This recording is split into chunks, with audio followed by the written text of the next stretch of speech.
ഉടമ്പടി അതിൻ്റെ നിയോഗത്തിലല്ല, ഉടമ്പടി അതിൽ തന്നെയാണ് സന്തോഷത്തിൻ്റെ കാരണം. നമ്മൾക്ക് പലപ്പോഴും സന്തോഷം ഉണ്ടാകുന്നത് ഉടമ്പടിയിൽ നമ്മൾ വെച്ചിരിക്കുന്ന നിയോഗങ്ങളെ നിറവേറി കാണുമ്പോൾ നമുക്ക് വല്ലാത്ത സന്തോഷം ഉണ്ടാകും. അത് വലിയ കാര്യം തന്നെയാണ്.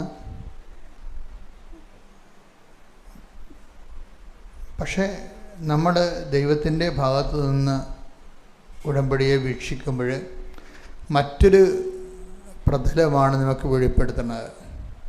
എന്താണ് കാരണം?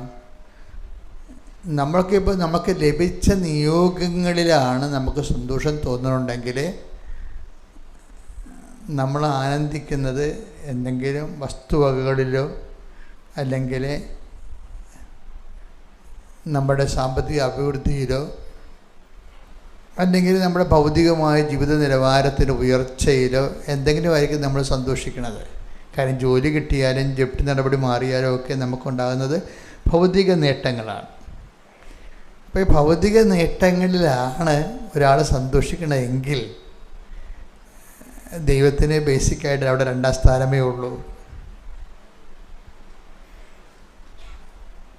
ദൈവത്തിന് ഈ ഉടമ്പടി വിഷയത്തിൽ 1ാം സ്ഥാനം വരണമെന്നുണ്ടെങ്കിൽ നിങ്ങൾ ഉടമ്പടി എടുത്തത് തന്നെ ഒരു സന്തോഷത്തിൻ്റെ കാരണമാകണം. എന്തിനാണ് ഉടമ്പടി എടുത്തതെന്ന് ചോദിച്ചാൽ ഉടനെ പറയാൻ കഴിയണം, എനിക്ക് ദൈവവുമായിട്ട് മുമ്പത്തേക്കാൾ ആഴമായ ഒരു റിലേഷന് വേണ്ടിയാണ് ഞാൻ ഉടമ്പടി എടുത്തത്. അത് സിമ്പിളാണ് സംഭവം. അപ്പോൾ ദൈവത്തിനാണ് 1ാം സ്ഥാനം വരണത്. എന്തിനാണ് ഉടമ്പടി എടുത്തതെന്ന് ചോദിച്ചു കഴിഞ്ഞാൽ നമുക്ക് കൃത്യമായിട്ടുണ്ടാകേണ്ട ഉത്തരം അതിൻ്റെ കാരണം ഈ ബൈബിളിലെ ഈ കർത്താവിൽ വിശ്വസിക്കാൻ കഴിഞ്ഞതിൽ, ആ വിശ്വാസത്തിൻ്റെ നേട്ടങ്ങളിലല്ല, വിശ്വസത്തിൽ മാത്രം, അതായത് കർത്താവിൽ വിശ്വസിക്കാൻ കഴിഞ്ഞതിൽ അവരും കുടുംബവും സന്തോഷിച്ചു. അതാണ് യഥാർത്ഥ സുവിശേഷത്തിൻ്റെ സന്തോഷം. നടപടി പുസ്തകം 16:20-34 ഇവിടെ ശ്രദ്ധിക്കട്ടെ. ഹല്ലേലൂയ, ഹല്ലേലൂയ, ഹല്ലേലൂയ, ഹല്ലേലൂയ. യേശുവേ നന്ദി. ഹല്ലേലൂയ, ഹല്ലേലൂയ. അപ്പോസ്തല പ്രവർത്തനങ്ങൾ 16:34. ദൈവത്തിൽ വിശ്വസിച്ചതുകൊണ്ട് അവനും കുടുംബാംഗങ്ങളും അത്യന്തം ആനന്ദിച്ചു. ഇതാണ് ബേസിക് ജോയ് എന്ന് പറയുന്നത്. ബേസിക് ജോയ്, അടിസ്ഥാന സന്തോഷം. എന്താണത്? അത് ദൈവത്തിൽ നിന്ന് കിട്ടിയ എന്തെങ്കിലും വിടുതലോ. ഇപ്പം അയാളെ സംബന്ധിച്ചിടത്തോളം ഇയാൾ ഈ പാറാവുകാരനാണ്. പാറാവുകാരൻ്റെ ഒരു സാക്ഷ്യമാണ് ഈ ബൈബിൾ എഴുതിയിരിക്കുന്നത്. അപ്പം സാക്ഷ്യം എന്താ വെച്ചാൽ പാറാവുകാരന് സംഭവിച്ചത്, പെട്ടെന്ന് കൊടുങ്കാറ്റുണ്ടായി, വിളക്ക് കെട്ടുപോയി. അന്ന് ഈ എണ്ണ വിളക്കാണല്ലോ ഉപയോഗിക്കുന്നത്. പാറാവർ ജയിലിലാണ് സംഭവം, ജയിലിലാണ്. ഞാൻ റോമിൽ ധ്യാനിപ്പിക്കാൻ പോയപ്പോൾ പൗലോസ് രക്തസാക്ഷിയായ സ്ഥലത്ത് പോയി.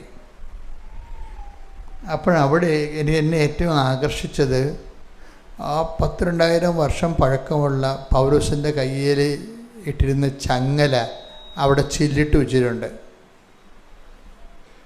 ഈ ചങ്ങലയൊക്കെ ഇട്ടുകൊണ്ട് തന്നെയാണ് ഈ മനുഷ്യൻ ജയിലിൽ കിടന്നത്. ആ ജയിലിൽ കിടക്കുന്നതിൻ്റെ ഇടയിൽ ഈ തിമോത്തിയും കൂടെ ഉണ്ടായിരുന്ന ഫിലോമോൻ, പല ആൾക്കാരും ജയിലിൽ അദ്ദേഹത്തിൻ്റെ സഹതടവുകാരായിരുന്നു. അപ്പോൾ അവരുമായിട്ട് രാത്രി ഈ ജയിലിലെ കയ്യിൽ കിടക്കുന്ന ചങ്ങല കിലുക്കിക്കൊണ്ട് താളം പിടിച്ച് പാടും. അത് ഇയാളെ കേട്ടതാണ് ഈ പാറാവുകാരൻ പുറത്തു നിന്ന്. അപ്പോൾ വിളക്കുണ്ടായിരുന്നു. കുറച്ച് കഴിഞ്ഞപ്പോൾ പാട്ട് കൂടിയപ്പോൾ കൊടുങ്കാറ്റടിച്ച് വിളക്ക് കെട്ടുപോയി. അപ്പോൾ പാറാവുകാരൻ വാളെടുക്കുകയും തന്നെത്താൻ നെഞ്ചത്തിട്ട് കുത്താൻ പോയി. എന്താ കാര്യം? ഇങ്ങനെ വിളക്ക് കെട്ട് കഴിഞ്ഞാൽ അപ്പം തന്നെ തടവുകാർ രക്ഷപ്പെടും. അപ്പോൾ പിന്നെ ഇയാളെ അവർ വെട്ടിക്കൊല്ലുക വല്ലതും ചെയ്യും, സർക്കാർ. അത് കാരണം അത് പേടിയായിട്ട് പുള്ളി തന്നെത്താൻ കുത്തി ചാകാൻ പോയി. അപ്പോൾ പൗലോസ് പറയും, സഹോദര, അഹിതമൊന്നും കാണിക്കരുത്, ഞങ്ങൾ ഇവിടെ തന്നെ ഉണ്ടെന്ന് പറയും. ഇതോടുകൂടി പാറാവുകാരൻ്റെ ഐസി അടിച്ചു പോകും.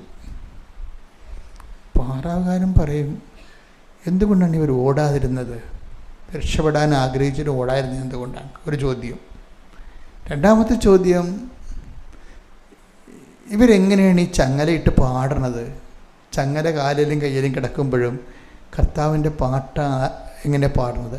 ആരാണ് ഈ കർത്താവ് എന്ന് ചോദിച്ചിട്ട് ഇവർ ഞങ്ങളിവിടെ തന്നെ ഉണ്ടെന്ന് പറയുമ്പോൾ, നീ അഹിതമൊന്നും കാണിക്കണമെന്ന് പറയുമ്പോൾ, പാറാവുകാരൻ ഇവരോട് ചോദിക്കും, നിങ്ങൾ പാടിയ കർത്താവ് ആരാണെന്ന് ചോദിക്കും. അതാണ് നമ്മുടെ സാക്ഷ്യം കണ്ടിട്ടാണ് മറ്റുള്ളവർ കർത്താവിനെ അറിയണത്. നിങ്ങൾ ആ ഭാഗം ഒന്ന് എടുത്തേ, ശ്രുതികട്ടെ. ഹല്ലേലൂയ. പ്രവർത്തനങ്ങൾ 16-ാം അധ്യായം 25 മുതലുള്ള തിരുവചനങ്ങൾ. 25, 16, 25 നടപടി പുസ്തകം. അർദ്ധരാത്രിയോടടുത്ത് പൗലോസും സീലാസും കീർത്തനം പാടി ദൈവത്തെ സ്തുതിക്കുകയായിരുന്നു. തടവുകാർ അത് കേട്ടുകൊണ്ടിരുന്നു. അതാണ് വിഷയം. തടവുകാർ അത് കേട്ടുകൊണ്ടിരുന്നു. പെട്ടെന്ന് വലിയ ഒരു ഭൂകമ്പമുണ്ടായി. കാരാഗൃഹത്തിന്റെ അടിത്തറ കുലുങ്ങി. എല്ലാ വാതിലുകളും തുറക്കപ്പെട്ടു. എല്ലാവരുടെയും ചങ്ങലകൾ അഴിഞ്ഞു വീണു. കാവൽക്കാരൻ ഉണർന്നപ്പോൾ കാരാഗൃഹ വാതിലുകൾ തുറന്നു കിടക്കുന്നത് കണ്ടു. തടവുകാരെല്ലാം രക്ഷപ്പെട്ടുവെന്ന് വിചാരിച്ച് അവൻ വാളൂരി ആത്മഹത്യക്കൊരുങ്ങി. എന്നാൽ പൗലോസ് വിളിച്ചു പറഞ്ഞു, സാഹസം കാണിക്കരുത്, ഞങ്ങൾ എല്ലാവരും ഇവിടെ തന്നെയുണ്ട്.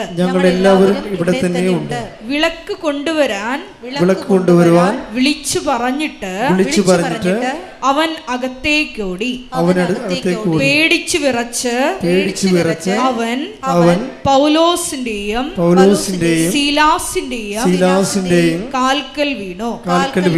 അവരെ പുറത്തേക്ക് കൊണ്ടുവന്ന് അവൻ ചോദിച്ചു, യജമാനന്മാരെ, രക്ഷ പ്രാപിക്കാൻ ഞാൻ എന്ത് ചെയ്യണം? അവർ പറഞ്ഞു, കർത്താവായ യേശുവിൽ വിശ്വസിക്കുക, നീയും നിന്റെ കുടുംബവും രക്ഷ പ്രാപിക്കും. അപ്പോഴേ നിത്യരക്ഷ ലഭിച്ചു. ഈ പറവുകാരൻ പൗലോസിനെ വീട്ടിൽ കൊണ്ടുപോയി ഭക്ഷണം കൊടുത്തിട്ട് കർത്താവിനെ കുറിച്ച് കൂടുതൽ ചോദിച്ച് മനസ്സിലാക്കും. ആ ഒരു രാത്രി കൊണ്ട് തന്നെ അവന് അഭിഷേകം കിട്ടിയിട്ട് അവൻ പൗലോസിലേക്ക് എന്തെങ്കിലും സ്നാനം സ്വീകരിക്കും. എന്നിട്ടാണ് ഇവൻ പറയണത്, കർത്താവിൽ വിശ്വസിക്കാൻ കഴിഞ്ഞതിൽ എന്ന് വെച്ച് കഴിഞ്ഞാൽ നിത്യരക്ഷ ലഭിച്ചതിൽ, അല്ല ജോലി കിട്ടി, വീട് കിട്ടി, ജപ്തി മാറി എന്നല്ല പ്രശ്നം. കർത്താവിൽ വിശ്വസിക്കാൻ കഴിഞ്ഞത് തന്നെ ഈ മനുഷ്യന് വലിയ സന്തോഷമായി മാറുകയാണ്. ഏതാണ്ട് ഇതേ ഒരു പാരലിൽ വേണം ഉടമ്പടിയെ സമീപിക്കാൻ. ഉടമ്പടിയിൽ നമുക്ക് എന്ത് വേണമെങ്കിലും നടക്കും. നമ്മൾ ആയിരക്കണക്കിന് സാക്ഷ്യങ്ങൾ യൂട്യൂബിലുള്ള ഒരു കേന്ദ്രവും ലോകത്ത് കാണത്തില്ല. അപ്പം അതായത് ഒരു ലക്ഷത്തോടടുത്ത് വരുന്ന ഇപ്പോൾ സാക്ഷ്യങ്ങൾ. അപ്പം ഉടമ്പടിയിൽ എന്തും നടക്കും. പക്ഷെ അതല്ല വിഷയം. ഉടമ്പടിയിൽ നടക്കേണ്ട കാര്യം എന്താണ്? കർത്താവുമായി ആഴമായി ബന്ധമുണ്ടാകുമ്പോഴേ അതൊരു സന്തോഷത്തിൻ്റെ കാരണമാകണം. പ്രാർത്ഥിക്കുക. കർത്താവായ ദൈവമേ,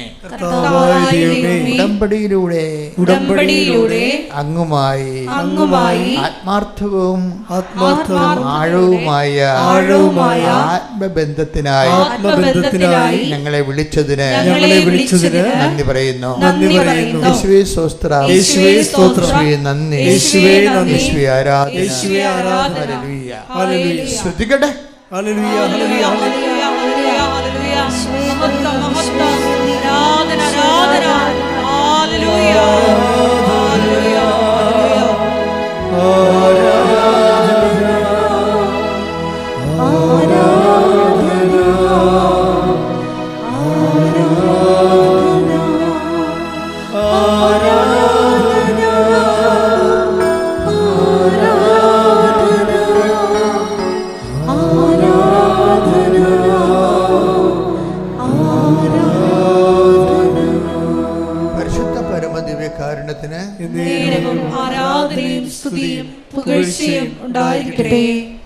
കഴിഞ്ഞ ദിവസങ്ങളിലെ റോജൻ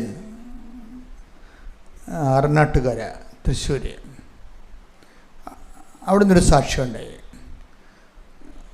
ആ സാക്ഷ്യത്തിൻ്റെ രീതികൾ റോജൻ പറയണത് ഉടമ്പടിയിലൂടെ എൻ്റെ തോട്ട് പ്രോസസ്സ് പോലും കർത്താവ് ചേഞ്ച് ചെയ്തെന്നാണ്. വളരെ ഇവാലുവേറ്റ് ചെയ്തുകൊണ്ടൊരു സാക്ഷ്യമാണ്. ഫാക്റ്റ് ഇങ്ങനെ പറയണതല്ല, എല്ലാ സാക്ഷ്യങ്ങളിലും ഫാക്റ്റ് പറയണതാണ്.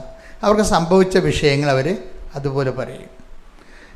കുറച്ച് എഡ്യൂക്കേറ്റഡ് ആയിട്ടുള്ള ആൾക്കാർ സാക്ഷ്യം പറയുമ്പോൾ സ്കാൻ ചെയ്തേ പറയത്തുള്ളൂ. അവർ നിരീക്ഷിക്കും, what is happen to our home, ഞങ്ങളുടെ വീട്ടിൽ എന്ത് സംഭവിക്കുന്നു. കാരണം റോജൻ്റെ വീട്ടിൽ അമ്മ ഉടമ്പടിയിലാണ്, ഭാര്യ ഉടമ്പടിയിലാണ്, റോജൻ ഉടമ്പടിയിലാണ്. മനസ്സിലേക്ക് ഒരു വ്യക്തി അവർ മൂന്ന് ഉടമ്പടി എടുത്തിരിക്കുകയും, അപ്പോൾ ഒരു ആ ഫാമിലി മൊത്തം സെറ്റപ്പ് ഉടമ്പടി സെറ്റപ്പാണ്. ഇങ്ങനെ വരുമ്പോൾ ഉണ്ടാകുന്ന ഗുണമെന്ന് വെച്ച് കഴിഞ്ഞാൽ ഇവരെല്ലാവരും ഉടമ്പടി മാത്രമല്ല, ഈ ഉടമ്പടി ധ്യാനങ്ങൾ കൃത്യമായും കൂടുന്നവരാണ്. കാര്യം റോജൻ്റെ സംസാരത്തിൽ നിന്ന് ധ്യാനത്തിൻ്റെ കുറേ പോയിൻറ്റ്സ് ആ മനുഷ്യൻ റീകളക്ട് ചെയ്യുന്നുണ്ട്. അതായത് ഞാൻ പറഞ്ഞിട്ടുള്ള കാര്യങ്ങൾ, അതായത് ഉടമ്പടി എന്ന് പറഞ്ഞ വാഗ്ദാനം പ്രാപിക്കുകയാണ്, അതൊരു ജീവിത രീതിയാണ്. ഉണ്ടാ ഉടമ്പടി എന്ന് പറയുന്നത് നൊവേന പോലെ എന്തെങ്കിലും ഒരു പ്രാർത്ഥനയിൽ എന്തെങ്കിലും വിഷയം നടക്കാൻ വേണ്ടി നമ്മൾ കാണിക്കുന്ന പ്രാർത്ഥനയുടെ പദ്ധതിയല്ല, അതൊരു ജീവിത രീതിയാണ്. ദൈവവുമായി ഉടമ്പടി ചെയ്തുകൊണ്ട് ഒരു ജീവിത രീതിയാണ്, വേ ഓഫ് ലൈഫാണ്. ഈ വേ ഓഫ് ലൈഫാണെന്നുള്ള സംഭവം അടുത്ത നൂറ്റാണ്ടിലും ഇതിനേക്കാൾ ജ്വലിക്കാൻ സാധ്യതയുണ്ട്. കാര്യം ഇതിൽ നിന്ന് നിങ്ങൾക്കത് തോന്നുന്നുണ്ടോ ഇത് കൃപാസനം ഇവിടെ നിൽക്കുമെന്ന്? അമ്മ മാതാവ് ജീവനോടെ പ്രത്യക്ഷപ്പെട്ടിരിക്കുന്ന കാരണം ഈ പ്രത്യക്ഷീകരണ സഭ പഠിക്കും. കാര്യം ഇത്രയും ഇപ്പോൾ ലൂർദും ഫാത്തിമയും എന്തെല്ലാം പ്രത്യക്ഷീകരണം നടന്നെങ്കിലും ലക്ഷക്കണക്കിന് മനുഷ്യരാണ് ഭൂഗോളത്തിൻ്റെ എല്ലാ ഭൂഖണ്ഡങ്ങളും ഇരുന്നുകൊണ്ട് പ്രത്യക്ഷീകരണ സഭ പഠിക്കണമെന്ന് രാവിലെ എഴുന്നേറ്റ് പ്രാർത്ഥിക്കുന്നത്. Praise the Lord. അത് മനസ്സിലാകണം. ലക്ഷക്കണക്കിന് മനുഷ്യരെ ഭൂഗോളത്തിൻ്റെ എല്ലാ സ്ഥലങ്ങളിലും. അടുത്ത പ്രാവശ്യം ഞങ്ങൾ സൗത്ത് ആഫ്രിക്ക പോവുകയാണ്. അപ്പോൾ സൗത്ത് ആഫ്രിക്കയിൽ എന്താണ്, ഒരു ഉടമ്പടി സമൂഹം അവിടെ ജീവിക്കുന്നുണ്ട്. അവരാണ് ഉടമ്പടി ധ്യാനത്തിന് വിളിക്കണത്. അതെന്താ വിഷയം എന്ന് പറയണത്, ഓരോ സ്ഥലത്തും ലോകത്തിൻ്റെ എല്ലാ ഭൂഖണ്ഡങ്ങളിലും ഉടമ്പടി കൂട്ടായ്മ രൂപപ്പെട്ടിട്ട് അവരെല്ലാം രാവിലെ എഴുന്നേൽക്കുമ്പോൾ ലക്ഷക്കണക്കിന് മനുഷ്യരെ പ്രത്യക്ഷീകരണ പ്രാർത്ഥനയിലൂടെ മാതാവിൻ്റെ പ്രത്യക്ഷീകരണം. ഇപ്പോൾ റോജൻ തന്നെ സാക്ഷ്യം തുടങ്ങണം അങ്ങനെയാണ്. എങ്ങനെ തുടങ്ങണം?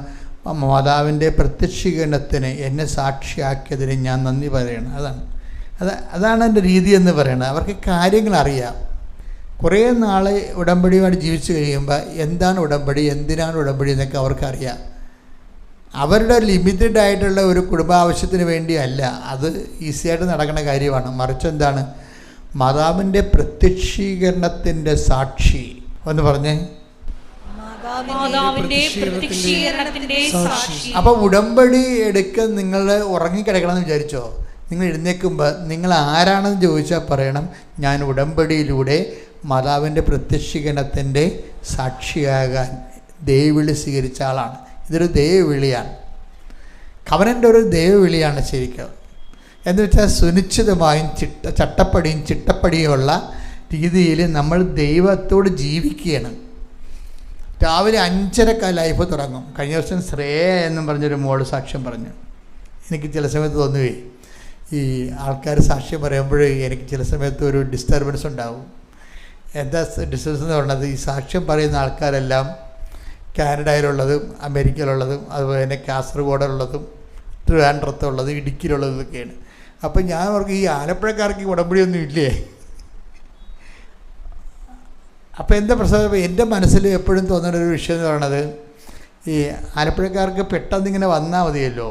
ഇപ്പോൾ കൂടുതൽ കഷ്ടപ്പെട്ട് വരുന്നവർക്കായി, ഇപ്പോൾ നിങ്ങൾക്കൊക്കെ നിങ്ങളിവിടെ വരണമെങ്കിൽ ചിലരൊക്കെ 3 മണിക്ക് വെളുപ്പിനെ തന്നെ എഴുന്നേറ്റ് റെഡിയാകണം അല്ലേ? 3 മണിക്ക് എഴുന്നേക്ക്. അത് 3 മണിക്ക് എഴുന്നേറ്റാൽ മാത്രമേ നമുക്ക് ഇവിടെ കൃത്യസമയത്ത് ആ വണ്ടി കർത്തമാരുടെ ഇവിടെ വന്ന് നിൽക്കത്തുള്ളൂ. അപ്പം അത്രയും കഷ്ടപ്പെട്ട് വരണത് കാരണം ദൈവം നിങ്ങൾ പ്രാർത്ഥിച്ചില്ലെങ്കിലും നിങ്ങളുടെ ഫിസിക്കൽ അപ്പിയറൻസ് ഇൻവോൾവ്മെൻറ്റും കാണുമ്പോൾ തന്നെ ദൈവം നിങ്ങളെ ഹെൽപ്പ് ചെയ്യും. പക്ഷേ ആ ഒരു ബോധം നമുക്ക്, അതായത് ഇതിൻ്റെ അകത്ത് ഇൻവെസ്റ്റ്മെൻ്റ് ഒരു പ്രോബ്ലമാണ് ദൈവമായിട്ടുള്ള. ഇപ്പം ഞാൻ പണ്ട് വള്ളക്കാരുടെ പ്രാർത്ഥന നടത്തുമായിരുന്നു. ഞാൻ ഈ കടലോര കൺവെൻഷൻ നടത്തിയിരിക്കുന്ന കാലത്ത് 10 കൊല്ലം ഈ വള്ളക്കാരൊക്കെ എൻ്റെ അടുത്ത് പ്രാർത്ഥിക്കാൻ വരും. അപ്പോഴേ പ്രാർത്ഥിക്കാൻ വരുമ്പോൾ കൂടുതൽ മത്സ്യം കിട്ടുന്ന ആർക്കാണെന്ന് ഞാൻ നോക്കണം ആർക്കാണ്. അത് കൊല്ലത്തുകാർക്കും ചാവക്കാടുകാർക്കൊക്കെ. അപ്പം എന്താ വെച്ചാൽ എന്തുമാത്രം കഷ്ടപ്പെട്ട് ഇത് ഇൻവെസ്റ്റ് ചെയ്യുന്നു. അങ്ങനെയാണ് ഇതിൻ്റെ അകത്ത് ഒരു അനുപാതം കണ്ടിരിക്കുന്നത്. ഞാൻ പറഞ്ഞാൽ പക്ഷെ അത് നടപടി ശരിയല്ലല്ലോ. അപ്പം നാട്ടുകാരെന്ത് ചെയ്യും? അപ്പം എന്ത് വിഷയത്തിൽ ഈ നമ്മളിപ്പോൾ നാട്ടുകാരായാലും അല്ലെങ്കിൽ നാട്ടിന് പുറത്തുള്ള ആൾക്കാരായാലും ശരി, ചെയ്യേണ്ടതെന്ന് വെച്ച് കഴിഞ്ഞാൽ ഇതിനകത്ത് ഇൻവെസ്റ്റ്മെൻറ്റാണ് പ്രോബ്ലം. നാട്ടുകാരായാലും അല്ലെങ്കിൽ നാട്ടിന് പുറത്തുള്ള ആൾക്കാരായാലും ശരി, ചെയ്യേണ്ടതെന്ന് വെച്ച് കഴിഞ്ഞാൽ ഇതിനകത്ത് ഇൻവെസ്റ്റ്മെൻറ്റാണ് പ്രോബ്ലം. ഉടമ്പടിയിൽ വരുന്നത് എപ്പോഴും ഇൻവെസ്റ്റ്മെൻറ്റ് എന്ന് പറഞ്ഞാൽ എന്താണ്? നമ്മുടെ ഇൻവോൾവ്മെൻറ്റ് എന്ന് വെച്ചാൽ നമ്മളുടെ പങ്കാളിത്തം, ഉടമ്പടിയിലുള്ള നമ്മുടെ പങ്കാളിത്തം. ഇപ്പോൾ കഴിഞ്ഞ ദിവസം ശ്രേയ എന്ന് പറഞ്ഞൊരു മോൾ സാക്ഷ്യം പറഞ്ഞ് ഞാൻ പറഞ്ഞില്ലേ. അപ്പോൾ അവർ ഈ നാട്ടുകാരത്തിയാണ്, ഇത് ജസ്റ്റ് അപ്പുറത്തെ നാടാണ്, ഗ്രാമമാണ്, ചെത്തി എന്ന് പറയും. അപ്പം ഞാൻ അവിടെയാണ് ഈ കടലോരം നടത്തിക്കൊണ്ടിരുന്നത് 5-10 കൊല്ലം ആ കടലിൽ. അപ്പോഴേ അന്നൊക്കെ ഈ ശ്രേയ ഒന്നും ജനിച്ച് കാണത്തില്ല. കാര്യം ഞാൻ 90-കളിലാണ് നടത്തിയത്. ഇവരിപ്പോൾ ഒരു ബിടെക്കുകാരത്തിയാണ്, അവർക്ക് 24 വയസ്സുണ്ട്. 24 വയസ്സൊന്നും വരല്ല. ഞാൻ 30 കൊല്ലം മുമ്പ് നടത്തിയതാണ്, 90 തൊട്ട് 2000 വരെ. അപ്പോൾ എന്താ വിഷയമെന്ന് പറയണത്, ഇവർ ഉടമ്പടി എടുക്കാമെന്ന് തോന്നിയെങ്കിലും ഇവരത് എടുക്കാൻ വരട്ടെ, എനിക്ക് 5:30 എഴുന്നേറ്റ് പരിചയമില്ല. അതാണ് അവരുടെ പ്രശ്നം. 5:30 എഴുന്നേറ്റ് പരിചയമില്ല, പിന്നെ ദിവസവും പള്ളിയിൽ പോയും പരിചയമില്ല. അപ്പോൾ ഉടമ്പടി എടുത്തു കഴിഞ്ഞാൽ 5:30 എഴുന്നേൽക്കണം, ദിവസവും പള്ളിയിൽ പോകണം. അത് അവളെ കൊണ്ട് നടക്കത്തില്ല. അങ്ങനെ ഒരു ചിട്ടയില്ല ജീവിതത്തിൽ. അപ്പം അതുകൊണ്ട് പാടാണ്. അപ്പം തെറ്റിപ്പോയാൽ അത് പ്രശ്നമാണോ? അതുകൊണ്ട് ഉടമ്പടി എടുക്കണ്ട. അമ്മ ഉടമ്പടി എടുത്തിട്ടുണ്ട്, അവരുടമ്പടി എടുത്തില്ല.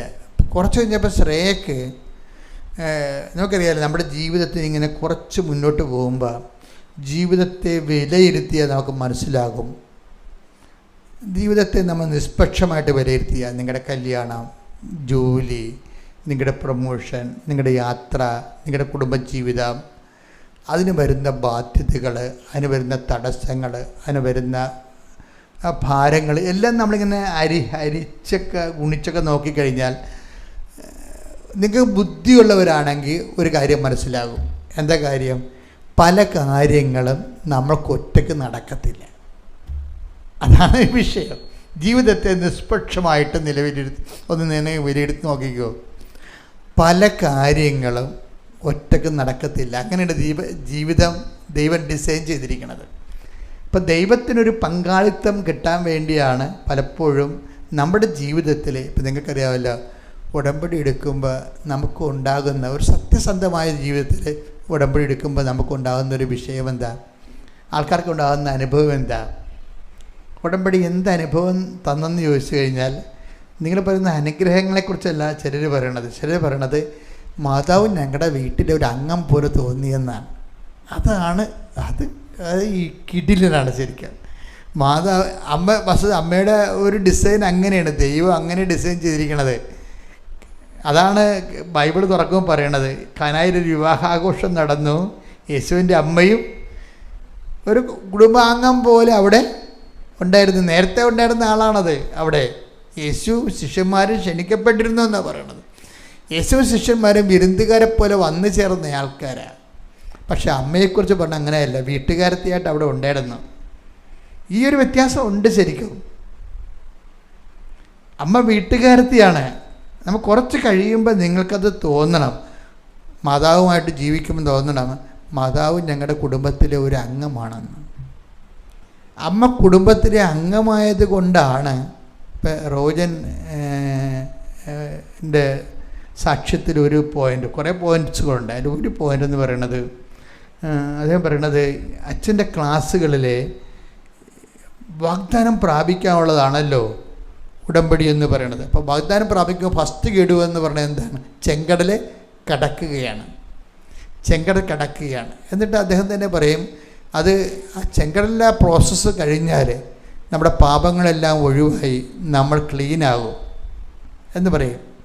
പക്ഷേ എനിക്കിതുവരെ അത് പറ്റിയിട്ടില്ല. അത് സ്വന്തമായിട്ട് പറയണം. എനിക്കിതുവരെ പറ്റിയിട്ടില്ല. പാപങ്ങളൊക്കെ മൊത്തം പാപങ്ങൾ പോകുന്ന ഒഴിവാക്കി ജീവിക്കാൻ പറ്റുമെന്ന് ഞാൻ പരിശ്രമിച്ചുകൊണ്ടിരിക്കുകയാണ്. ആ പരിശ്രമം തന്നെ മതിയാവും ശരിക്കും ദൈവത്തിരുസന്നിധിയിൽ ഒരു നല്ല മാർക്ക് വീഴാൻ. പക്ഷേ എനിക്ക് അങ്ങനെയുള്ളവരോട് പറയാനുള്ളത്, ഈ പാപം ഒഴിവാക്കുക എന്നുള്ളത് ഒരു വലിയ ആനക്കാര്യമല്ല ശരിക്കും പറഞ്ഞാൽ. കാര്യം ഈ ബൈബിൾ ഡിസൈൻ ചെയ്തിരിക്കുന്നത് എങ്ങനെയാണെന്ന് അറിയാമോ? Not by merit but by ഗ്രേസിലാണ്.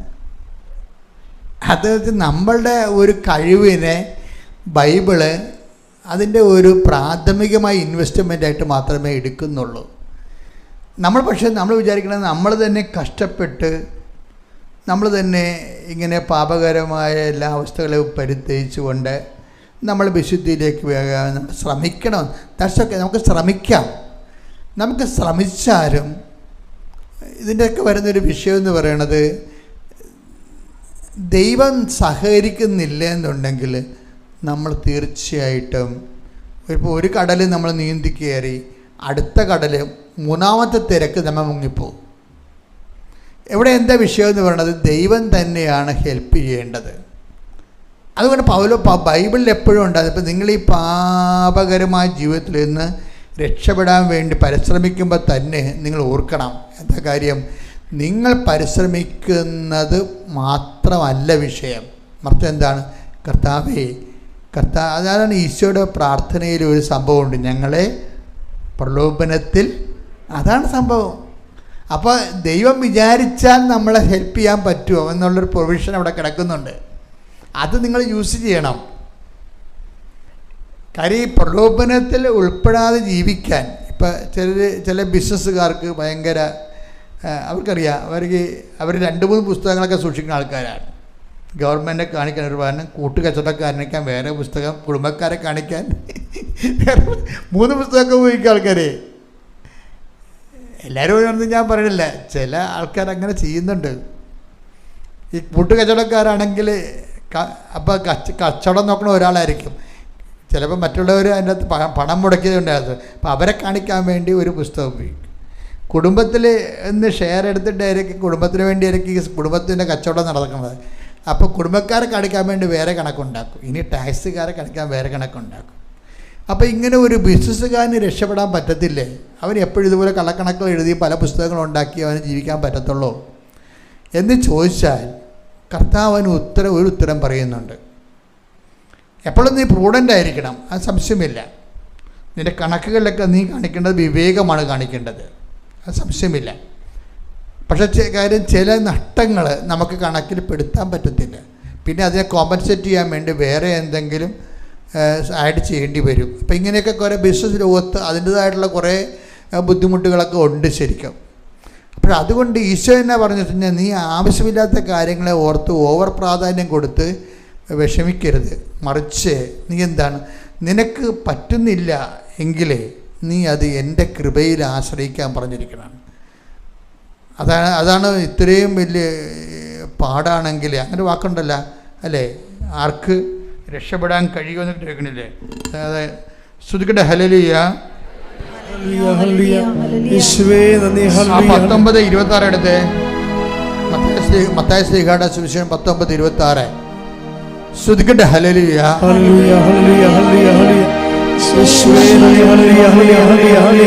Mathai 19:25-26 ശിഷ്യന്മാർ ഇത് കേട്ട് വിസ്മയഭരിതരായി അവനോട് ചോദിച്ചു, അങ്ങനെയെങ്കിൽ രക്ഷപ്പെടാൻ ആർക്ക് സാധിക്കും? യേശു അവരെ നോക്കി പറഞ്ഞു, മനുഷ്യർക്ക് ഇത് അസാധ്യമാണ്, എന്നാൽ ദൈവത്തിന് എല്ലാം സാധ്യമാണ്. അപ്പൊ ഇതുകൊണ്ട് എന്താ വിഷയം, അച്ഛൻ ഉദ്ദേശിക്കുന്നത് എന്താണെന്ന് വെച്ച് കഴിഞ്ഞാല്, ഈ മനുഷ്യർക്ക് ഇത് അസാധ്യമാണ് എന്നാൽ ദൈവത്തിന് എല്ലാം സാധ്യമാണ് എന്ന് പറയുന്ന ആ ഒരു sentence it is equal to not by merit but by grace ആണ്. അത് എൻ്റെ കൂടെയാണ്, നിങ്ങളുടെ കഴിവ് കൊണ്ടല്ല, ദൈവത്തിൻ്റെ കൃപ. ഈ ബൈബിളിൽ ഈ വാക്ക് പലതരത്തിൽ ഇങ്ങനെ പറഞ്ഞുകൊണ്ടിരിക്കും. പല പല സ്ഥലങ്ങളിൽ ഇത് തന്നെയാണ് പറയണത്, not by merit but by grace എന്ന്. എന്നിട്ട് ഇപ്പം നിങ്ങൾ മനുഷ്യർക്ക് ഇത് അസാധ്യമാണ്, ദൈവത്തിന് സാധ്യമാണെന്ന് പറയുന്നത് അത് തന്നെയാണ്, not by merit but by grace. അപ്പം ഇങ്ങനെ നിങ്ങൾക്ക് ഏതെങ്കിലും പാപം, ഇപ്പോൾ റോജൻ്റെ സാക്ഷ്യത്തിൽ തന്നെ ഒരു ദുശ്ശീലത്തെക്കുറിച്ച് പറയുന്നുണ്ട്. അയാൾക്ക് 10-29 കൊല്ലം ഉണ്ടായിരുന്ന ഒരു ദുശ്ശീലമാണ്, ബാഡ് ഹാബിറ്റ്. ഉടമ്പടി എടുത്തോടുകൂടി മദർ ആ സംഭവം അങ്ങോട്ട് ഏറ്റെടുത്ത്. അതാണ് പക്ഷേ ഇത്രയും ഉടമ്പടി എടുക്കാത്ത സാധാരണ ഒരു നല്ല ക്രിസ്ത്യ ജീവിതമുള്ള കുടുംബമാണിത്, ഉടമ്പടി എടുക്കാതെ. പക്ഷേ സാധാരണ ക്രിസ്ത്യ ജീവിതമുള്ള കുടുംബമാണെങ്കിലും അതിൻ്റെ അകത്ത് എന്താണ്, അവർക്ക് ഈ ബാഡ് ഹാബിറ്റും കാര്യങ്ങളൊക്കെ ഉണ്ട്. അത് വലിയ ആനക്കാരിവിടെ കാണുന്നില്ല. പക്ഷേ ചിലർക്ക് കാണുന്നുണ്ട്, പക്ഷെ അവർക്ക് അത് എങ്ങനെയാണ് ഒഴിവാക്കേണ്ടതെന്ന് അറിയത്തില്ല. അപ്പോൾ ഉടമ്പടിയായപ്പം നമ്മളെ ഈക്വൽ പാർട്ട്ണറല്ലേ ഉടമ്പടിയിലേക്ക് വരണത്. നമ്മൾ ഉടമ്പടിയിലേക്ക് ആരാണ്? ദൈവം ഒരു കക്ഷി, നമ്മളൊരു കക്ഷിയാണ്. അപ്പം നമ്മളെ സംബന്ധിച്ചിടത്തോളം ദൈവം ആത്മാർത്ഥമായിട്ടാണ് നിൻ്റെ ഉടമ്പടി പോകണമെങ്കിൽ ദൈവം പറയും, എനിക്ക് പറ്റുന്നൊരു പാർട്ട്ണറായിട്ട് കഴിഞ്ഞ ദിവസങ്ങളിൽ ഒരു വചനം ഉണ്ടായിരുന്നു, ദൈവം ആണ് ചില ആൾക്കാരെ മനസ്സിനെ ഇണക്കണമെന്ന്, ഇല്ലേ? അങ്ങനെ ഒരു വചനം ഉണ്ടായിരുന്നല്ലോ. പ്രവർത്തനം 13:22. ജെസ്സയുടെ പുത്രനായ ദാവീദിൽ ഒന്ന് പറഞ്ഞേ, ജെസ്സയുടെ പുത്രനായ ദാവീദിൽ എന്റെ ഹൃദയത്തിനിണങ്ങിയ ഒരു മനുഷ്യനെ ഞാൻ കണ്ടെത്തിയിരിക്കുന്നു. അപ്പൊ ദാവീദിന്റെ അവസ്ഥ അതൊക്കെ കഴിയാമല്ലോ, ഞാൻ പറയേണ്ട കാര്യമില്ല. ദാവീദ് പാപത്തിൽ നിന്ന് രക്ഷപ്പെടാൻ വേണ്ടി എത്ര കഷ്ടപ്പെട്ട് നോക്കിയാലും പിന്നെയും അയാൾ ബലഹീനത അയാളെ വേട്ടയാടും. പക്ഷേ എന്നാ വിഷയത്തിൽ ഈ മനുഷ്യൻ്റെ അന്തരാളങ്ങളിലെ ദൈവത്തിന് പാപത്തെക്കാളും പാപത്തിൽ നിന്ന് ലഭിക്കുന്ന ലോകസുഖങ്ങളെക്കാളും ദൈവത്തിന് വലിയ പ്രാധാന്യമാണ്. ഇങ്ങനെ ഒരു മൈൻഡ് സെറ്റാണ് ദാവീദിൻ്റെത്. അയാളുടെ ശാരീരികമായ കുറേ ബലഹീനതയൊക്കെ ഉണ്ടെങ്കിലും അയാൾ ദൈവത്തെ കാണുന്നത്, അതുകൊണ്ടാണ് ഇങ്ങനെ പാപം വന്നു കഴിയുമ്പോൾ പറയും, കർത്താവേ എനിക്ക് എല്ലാം സഹിക്കാം, പക്ഷേ നിൻ്റെ കൺമുമ്പിൽ നിന്ന് മറഞ്ഞു പോണത് എനിക്ക് സഹിക്കാൻ പറ്റത്തില്ലെന്ന് പറയും. അതാണ് ആ മനുഷ്യൻ്റെ മാനസികാവസ്ഥ, അതാണ്, എനിക്ക് എല്ലാം സഹിക്കാം, പക്ഷേ ഇതിൻ്റെ പേരിൽ നിന്നെ എനിക്ക് മിസ് ചെയ്യാൻ പാടില്ല. എനിക്ക് മിസ് ചെയ്താൽ പിന്നെ ജീവിക്കാൻ നിന്നെ എനിക്ക് നഷ്ടപ്പെട്ടാൽ പിന്നെ എനിക്ക് ജീവിക്കാൻ പറ്റത്തില്ല. എന്നിട്ട് പുള്ളി കണ്ണീരോടെ പറയും, അങ്ങയുടെ തിരുസന്നിധി നിന്നെ തള്ളിക്കളയരുത്. അത് നമ്മൾ പറയുന്നേക്കാൾ വലിയ അർത്ഥമുള്ള വാക്കാണത്. ദാവീദ് ഉദ്ദേശിച്ചത് ഇന്നും വ്യാഖ്യാനിച്ച് മാറിയിട്ടില്ല. എന്താ കാര്യം? ദാവീദ് ഉദ്ദേശിച്ചത് എന്താ പറയുക? ദാവീദിൻ്റെ ഉദ്ദേശം എന്താ? അതാണ് എല്ലാ ആർഭാടങ്ങളെയും രാജകീയമായ ഔന്നത്യങ്ങളെക്കാൾ വലുതാണ് ദൈവം. അതുകൊണ്ട് എന്ത് ചെയ്ത് അദ്ദേഹം അതെല്ലാം ഊരിക്കളഞ്ഞ്, ഉടുപ്പെല്ലാം, അദ്ദേഹം സ്ഥാനവസ്ത്രങ്ങളെല്ലാം ഊരിക്കളഞ്ഞ് ചാരം പൂശി കട്ടൻ്റെ അടിയിൽ പോയി കമന്ന് കിടന്ന് എന്തൊരു കർത്താവിൻ്റെ അടുത്ത് തൻ്റെ അനുതാപം എങ്ങനെ എക്സ്പ്രസ് ചെയ്യാൻ പുള്ളിക്കാരൻ സ്വന്തമായിട്ട് ഉണ്ടാക്കിയതാണ്. ആ എക്സ്പ്രഷൻസ് ഓഫ് കൺട്രീഷൻ ദാവീദിൻ്റെ മാത്രം പ്രോഡക്റ്റാണത്. ദാവീദ് മാത്രം ഉണ്ടാക്കിയതാണ്. എങ്ങനെയാണ് ഒരു മനുഷ്യൻ ദൈവത്തിന് സ്ഥാനവസ്ത്രങ്ങൾ ഊരി മാറ്റി, ഭക്ഷണം നിർത്തി, പാനീയങ്ങൾ നിർത്തി, പട്ടിണിയായി ചാരം പൂശി കവന്ന് കിടക്കും, കർത്താവ് കരുണ കാണിക്കുള്ളൂ. അപ്പം ഈ എല്ലാത്തിനേക്കാളും ഉപരി ഈ മനുഷ്യൻ്റെ ഉള്ളിൽ ദൈവമാണ്. ദൈവവേദന എന്തെങ്കിലും തരത്തിൽ ഏതെങ്കിലും തിന്മയെ നിനക്ക് അതിജീവിക്കാൻ പാടാണെങ്കിൽ, ഞാൻ പലപ്പോഴും കുമ്പസാരക്കൂട്ടി ഇരിക്കുമ്പോൾ കുറേ പാപങ്ങൾ ആൾക്കാർ പറയുമല്ലോ. അപ്പം ഞാൻ ഈ പാപങ്ങളെക്കുറിച്ച് ഓവറായിട്ട് ശ്രദ്ധിക്കത്തില്ല. ശ്രദ്ധിക്കുന്ന പാപങ്ങൾ ശ്രദ്ധിക്കും, പക്ഷെ ഞാൻ അതിന് ഓവർ ഇമ്പോർട്ടൻസ് കൊടുക്കത്തില്ല ഒരിക്കലും. ഞാൻ എന്നിട്ട് എന്ത് പറയുമെന്നറിയോ, ഇവരുടെ നന്മ പ്രവർത്തികളെ ഞാൻ ബൂസ്റ്റ് ചെയ്യും. ഇവരുടെ ജീവിതത്തിലെ നന്മ പ്രവർത്തികളെ, പാപം അവർക്ക് മോഹിച്ചു കൊടുത്തെങ്കിലും ഞാൻ ഉപദേശിക്കുമ്പോൾ ചെയ്യണത് ഇവരുടെ നന്മ പ്രവർത്തികൾ, ഇവർ ബേസിക്കായിട്ട് നന്മ പ്രവർത്തികളുള്ളവരായിരിക്കും. അപ്പം അത് എന്തെല്ലാം ഞാൻ തിരക്കി എടുത്തിട്ട് അത് ബൂസ്റ്റ് ചെയ്യും. ഇപ്പം നിങ്ങൾ ഉടമ്പടിയിൽ എന്തുമാത്രം നന്മ പ്രവർത്തി ചെയ്യുന്നുണ്ട് ഇല്ലേ? രോഗികളെ പോയി കാണുന്നു ഇല്ലേ? രോഗികളുടെ വസ്ത്രം അലക്കുന്നു, അത് വിരിച്ച് തേച്ച് അവരെ കുളിപ്പിച്ച് എന്തെല്ലാം കാര്യങ്ങളാണ് ആൾക്കാർ ചെയ്യണത്. എന്തുമാത്രം ആൾക്കാരാണ് രാവിലെ എഴുന്നേറ്റ് പൊതിച്ചോറും കെട്ടി രോഗികളെ തേടി പോണത്. അപ്പോൾ ഈ നന്മ പ്രവർത്തികളും മനുഷ്യന്മാരിലുണ്ട്. അതിനേക്കാൾ ഇടിവെട്ട് പ്രവർത്തനമാണ് ഉടമ്പടിയിലൂടെ ഈ കർത്താവിനെ കൈമാറുന്നത്, വിശ്വാസം കൈമാറുന്ന വിശ്വാസ പ്രവർത്തനം. കഴിഞ്ഞ ദിവസങ്ങളിൽ അതായത് അഭിജിത്ത് കൃഷ്ണൻ എന്നും പറഞ്ഞൊരു സഹോദരൻ സാക്ഷ്യം പറഞ്ഞു. അങ്ങനെ ഒരു നാട്ടുമുണ്ട് കൊടുത്ത്, അതും ചേർത്തലക്കാരനാണ്, അടുത്തുള്ള ആളാണ്. എനിക്ക് ഭയങ്കര സന്തോഷം തോന്നി ഈ അടുത്തുള്ള ആൾക്കാരൊക്കെ വന്നിട്ട് ഇടിവെട്ട് സാക്ഷ്യം പറയുമ്പോഴേ. അപ്പോൾ അത് ചേർത്തലക്കാരനാണ്, മറ്റൊരു ചെത്തി അടുത്തുള്ള സ്ഥലമാണ്. അപ്പോൾ ഈ അഭിജിത്ത് കൃഷ്ണൻ്റെ സാക്ഷ്യം എന്ന് പറയുന്നത്, അയാൾ പറയണത് ഞാൻ മെക്കാനിസ്റ്റിൻ്റെ പരീക്ഷയ്ക്ക് പോയിരിക്കുമ്പോൾ ഇവന് അത്രയും ഹോംവർക്കൊന്നുമില്ല. അപ്പോൾ ഒരു എൻജിൻ കാണിച്ച്, അപ്പോൾ ഞാൻ ഇത് അഴിക്കാൻ പറഞ്ഞു പരീക്ഷയ്ക്ക്. അവൻ അഴിക്കുന്ന വിധമൊക്കെ എഴുതി വെച്ചും എൻജിനെ ചെന്ന് തൊട്ടിട്ട് ഈ എൻജിൻ ആദ്യം കാണുകയാണ്. അപ്പോൾ അമ്മയോട് വെച്ചു, അമ്മയെ എങ്ങനെയാണ് അഴിക്കണത്? അമ്മയെന്ന് പറഞ്ഞാൽ ആരാണ്? ഉടമ്പടിയിൽ, ആളുടമ്പടിയിലാണ്. അതാണ് ഈ നമ്മൾ അമ്മയുമായിട്ട് ഉടമ്പടി ചെയ്യുമ്പോൾ അമ്മ നമ്മുടെ ഒരു സഹയാത്രികയായി മാറും. ഉടനെ ഈ അഭിജിത്ത് കൃഷ്ണൻ അമ്മയോട് ചോദിക്കും, അമ്മ ഇത് എങ്ങനെ അഴിക്കണമെന്ന് ചോദിച്ചു. അപ്പോൾ അമ്മ പറയും, നീ അടുത്ത് ചെല്ലാൻ പറയും. അപ്പോൾ ഇവനിന് എൻജിൻ ആദ്യം 2 എൻജിൻ കാണിച്ചിട്ടുണ്ട്. ഒരു എൻജിൻ ഈ ഗ്രീസൊക്കെ പറ്റി കുഴപ്പമായിരിക്കണ എൻജിനാണ്, ഒരു എൻജിൻ നല്ല മിടുക്കനായിട്ട് സ്മാർട്ടായിട്ടിരിക്കുന്ന എൻജിനാണ്. അപ്പോൾ ഇവൻ എന്നാ ചെയ്ത് കുഴപ്പം പിടിച്ചിരിക്കുന്ന എൻജിൻ്റെ അടുത്ത് ചെന്നുവെച്ചും ഈ ഒരു സാധനത്തെ പിടിച്ച് വലിച്ചപ്പോൾ പിസ്റ്റൺ ഓപ്പണായി. ഉടനെ എക്സാമിനർ വന്നിട്ടും പറഞ്ഞ്, ഈ പിസ്റ്റൺ എന്തിനു വേണ്ടിയാണ് ഉപയോഗിക്കണമെന്ന് ചോദിച്ചു. അപ്പോൾ ഉപയോഗിക്കുന്ന കാര്യങ്ങൾ പറഞ്ഞു. അപ്പോൾ എക്സാമിനർ വിചാരിച്ച് ഇവൻ പിസ്റ്റനെ പിടിച്ച് വലിച്ചപ്പോഴേ അതിൻ്റെ അകത്തുനിന്നുണ്ടെങ്കിൽ കുറേ സാധനങ്ങൾ ഓപ്പറേറ്റായി. അപ്പോൾ ഈ എക്സാമിനർ വിചാരിച്ചിരിക്കുന്നത് ഇവനിതെല്ലാം അറിഞ്ഞുകൊണ്ടാണ് ചെയ്യണമെന്നാണ്. പക്ഷേ ഇവനെ അറിയാൻ പല പൊട്ടങ്ങൾക്ക് പോയി ചെയ്തതാണ്. പൊട്ടങ്ങൾക്ക് ചെയ്തതല്ല, അമ്മ ചെയ്യിച്ചതാണ്. അമ്മ കൂടെ നിൽക്കുമ്പോൾ ഇതുപോലെ കുറേ കസരത്തുകൾ നടക്കും. ഇവനാണെങ്കിൽ അമ്മയുമായിട്ട് നല്ല ടൈറ്റ് റിലേഷൻ എന്ന് പറഞ്ഞാൽ പുള്ളിക്കാരൻ പറയണത്, ഞാൻ 33 നഗരസഭയിൽ പോയിട്ടുണ്ട് കേരളത്തിൻ്റെ. പാലക്കാട് മുതൽ എല്ലായിടത്തും പോയി പത്രം കൊടുക്കും. ഇതൊക്കെയാണ് ആൾക്കാരുടെ അവസ്ഥ.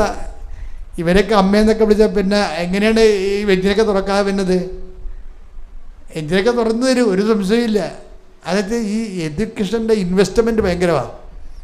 യദുകൃഷ്ണനല്ല, അഭിജിത്ത് കൃഷ്ണൻ്റെ എന്താ വിഷയത്തിൽ അവൻ ചെയ്യണമെന്ന് വെച്ച് കഴിഞ്ഞാൽ എല്ലാ നഗരസഭയിലും, അവൻ്റെ എന്തോ നഗരസഭ ജോലിയുള്ള ആളാണെന്ന് തോന്നുന്നു, അവിടെ എന്തോ ബന്ധമുണ്ടല്ലേ. പിന്നെ ഈ നഗരസഭയിൽ പോകേണ്ട, നഗരസഭ നോക്കിയെടുത്തിട്ട് കേരളത്തിലെ മൊത്തം 33 നഗരസഭ ഉണ്ട്.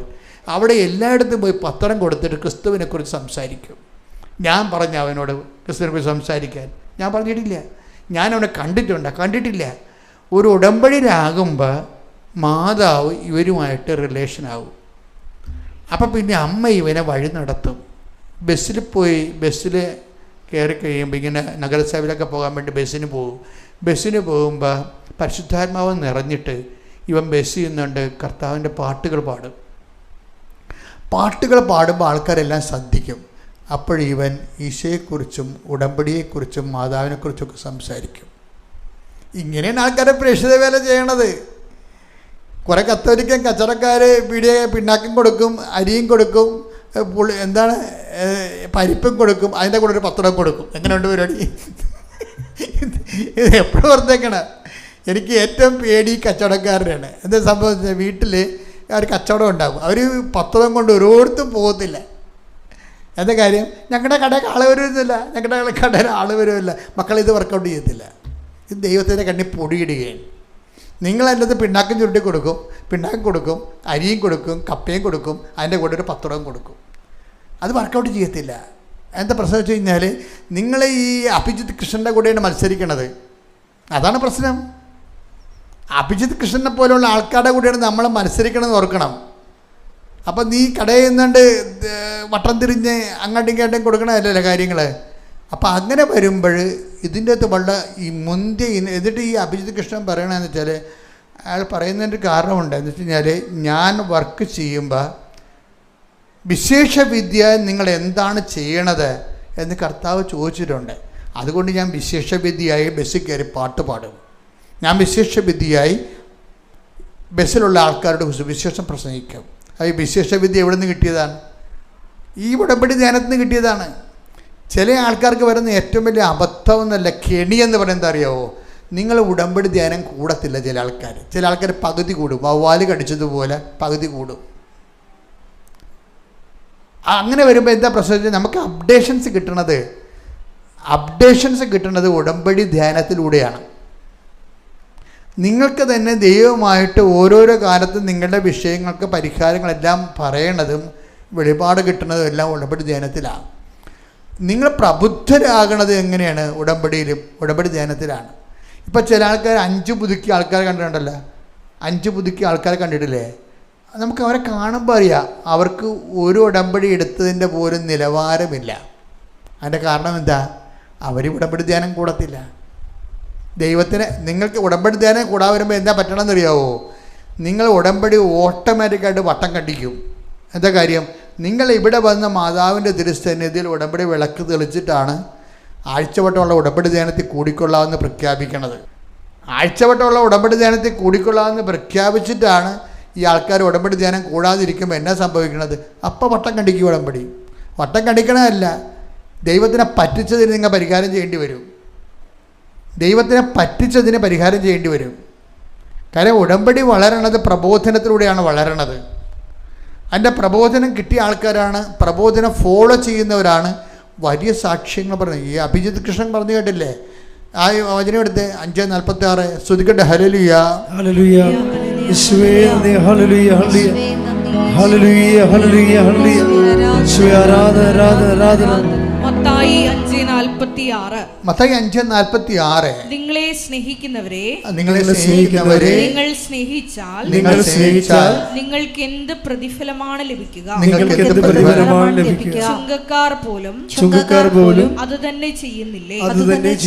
സഹോദരങ്ങളെ മാത്രമേ നിങ്ങൾ അഭിവാദനം ചെയ്യുന്നുള്ളുവെങ്കിൽ വിശേഷവിധിയായി എന്താണ് നിങ്ങൾ ചെയ്യുന്നത്? എന്താ വിഷയം എന്നാണ് കേട്ടില്ലേ? എന്താണ് വിശേഷവിധിയായി നിങ്ങൾ എന്താണ് ചെയ്യുന്നത്? അപ്പം കർത്താവിൻ്റെ മൈൻഡ് സെറ്റിലുള്ള സംഭവം എന്താണ്? വിശേഷവിധിയാണ്. ഈ കൽപ്പിക്കപ്പെട്ടതെല്ലാം ചെയ്തു കഴിഞ്ഞാൽ അത് മെറിറ്റോറിയസ് അല്ലെന്ന് ഈശോ പറഞ്ഞിട്ടുണ്ട്. കൽപ്പിക്കപ്പെട്ടതെല്ലാം ചെയ്തതിന് ശേഷം ഞങ്ങൾ പ്രയോജനരഹിതന്മാരെ ദാസന്മാരാണ്, കടമ നിർവഹിക്കുക മാത്രമേ. ഈ കടമയുടെ അപ്പുറത്തേക്ക് പോണ സംഭവങ്ങൾ ഇപ്പം അതെടുത്ത് 17:10 എടുത്ത് ലൂക്ക.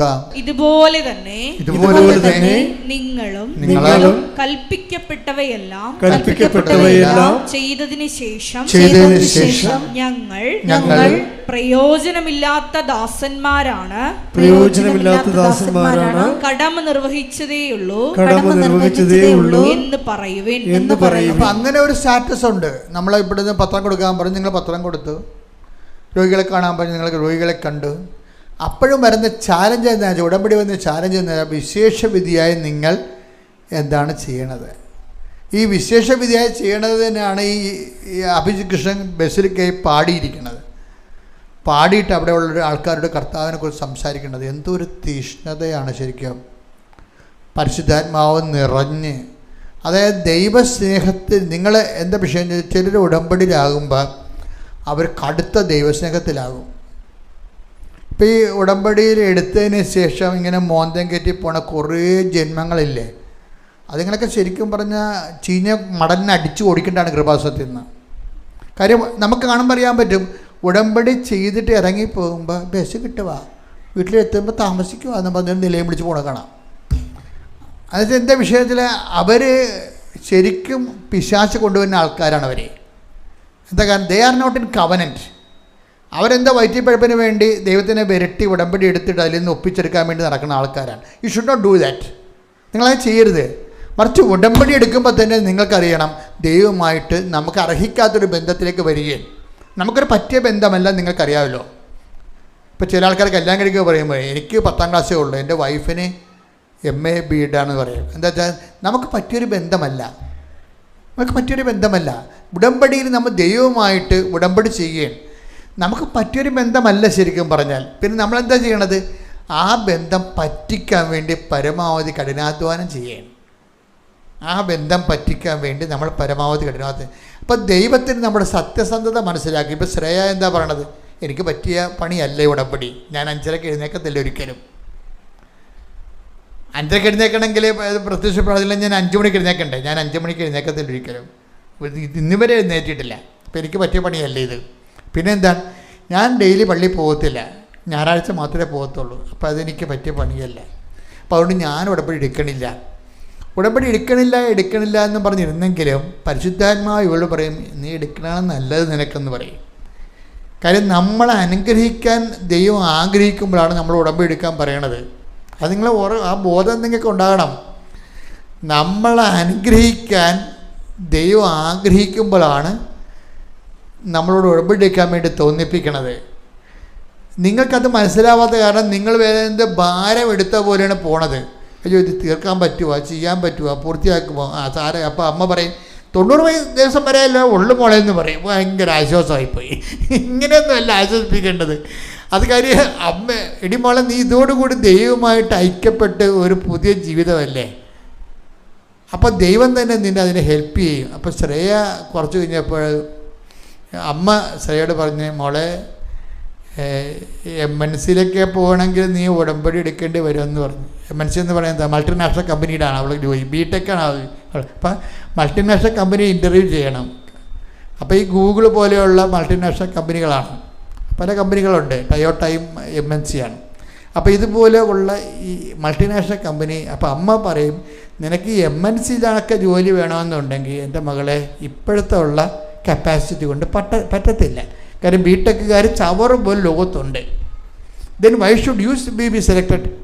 നീ എന്തുകൊണ്ട് സെലക്ട് ചെയ്യണം? അതുകൊണ്ട് നിനക്കിനി ദൈവത്തിനെ കൂടാതെ മുന്നോട്ട് പോകാൻ പറ്റത്തില്ല. അതുകൊണ്ട് നീ ഉടമ്പടി എടുക്കണമെന്ന് അമ്മ ഉപദേശിക്കും. അപ്പോൾ അവൾ എന്ത് ചെയ്യുമെന്ന് വെച്ചാൽ അവൾ അതൊക്കെ മനസ്സിലാകും, അത് കറക്റ്റ് സംഭവമാണെന്ന് മനസ്സിലായി. അമ്മ പറയണ കറക്റ്റാണ്.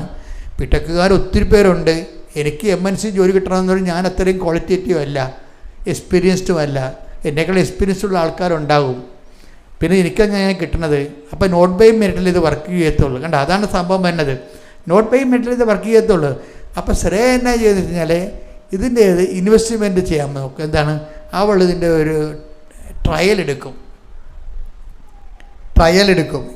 ട്രയൽ റണ്ണപ്പോൾ പറഞ്ഞു, ഞാൻ പണ്ട് ഒരു ഇടവക ഇരുന്നപ്പോൾ അവിടെ ബസ് സർവീസ് ഇല്ല. ആ ബസ് സർവീസിന് വേണ്ടി 2.5 കൊല്ലം കഷ്ടപ്പെട്ടിട്ട് അവസാനം ബസ് സ്വന്തമായിട്ട് ഒരാളെ കൊണ്ട് മേടിപ്പിച്ചിട്ടാണ് സർവീസ് ഉണ്ടാക്കിയത്. അപ്പോൾ അതിക്ക് മുമ്പ് ഈ വെഹിക്കിൾ ഇൻസ്പെക്ടർ വന്നിട്ട് ട്രയൽ റൺ എടുക്കും. ട്രയൽ റൺ ആ റോഡിൽ കൂടി ബസ് ഓടിക്കാൻ പറ്റുമോ ഇല്ലയോ എന്നുള്ളതിനെക്കുറിച്ച്, ബമ്പുണ്ടാ ഹമ്പുണ്ടാ എന്നൊക്കെ കുറച്ച് വെച്ച് ഒരു റിപ്പോർട്ടിംഗ് ഉണ്ട്. ഇതുപോലെ ഉടമ്പടിക്ക് ഈ ശ്രേയ ഒരു ട്രയൽ റൺ എടുക്കും. എന്താ കാര്യം? ഉടമ്പടി എടുക്കാതെ തന്നെ ഒരു 3 മാസത്തേക്ക് ഉടമ്പടിയിലാണെന്നും പറഞ്ഞ് ജീവിക്കും. അതൊക്കെയാണ് ആൾക്കാർ ഇങ്ങനെയാണ് ആൾക്കാർ പോണത്. ഭയങ്കര രസമാണ്. ഉടമ്പടിയെ ട്രയൽ റൺ എടുക്കുകയാണ്. അപ്പോൾ എന്ത് അല്ലാതെ നാത്തം പറഞ്ഞ് വീട്ടുകാർ പറഞ്ഞ് അവർ പറഞ്ഞ് ഇവർ പറഞ്ഞ് എന്നാൽ ഞാൻ ഇനിയിപ്പോൾ ഞങ്ങളുടെ നാട്ടിലുള്ള എല്ലാവരും എടുത്ത് ഇനിയിപ്പോൾ ഞാനായിട്ട് എടുക്കാതിരിക്കണം എന്ന് പറഞ്ഞ് വന്ന് എടുക്കണ ആൾക്കാരും ഉണ്ട് ഉടമ്പടി. ഞങ്ങളുടെ അയൽവാസികളെല്ലാവരും എടുത്തിട്ടുണ്ട് ഉടമ്പടി. എന്ത് സ്വന്തമാണെന്ന് അറിയാൻ പാടില്ല. എന്നാൽ ഇനി ഞാനായിട്ട് എടുക്കാതിരിക്കേണ്ട കാര്യമില്ലെന്ന് പറഞ്ഞുകൊണ്ട് അവരും വന്നെടുക്കും. അങ്ങനെ ഓട്ടോമാറ്റിക് ഉടമ്പടിക്കാരും ഉണ്ട്.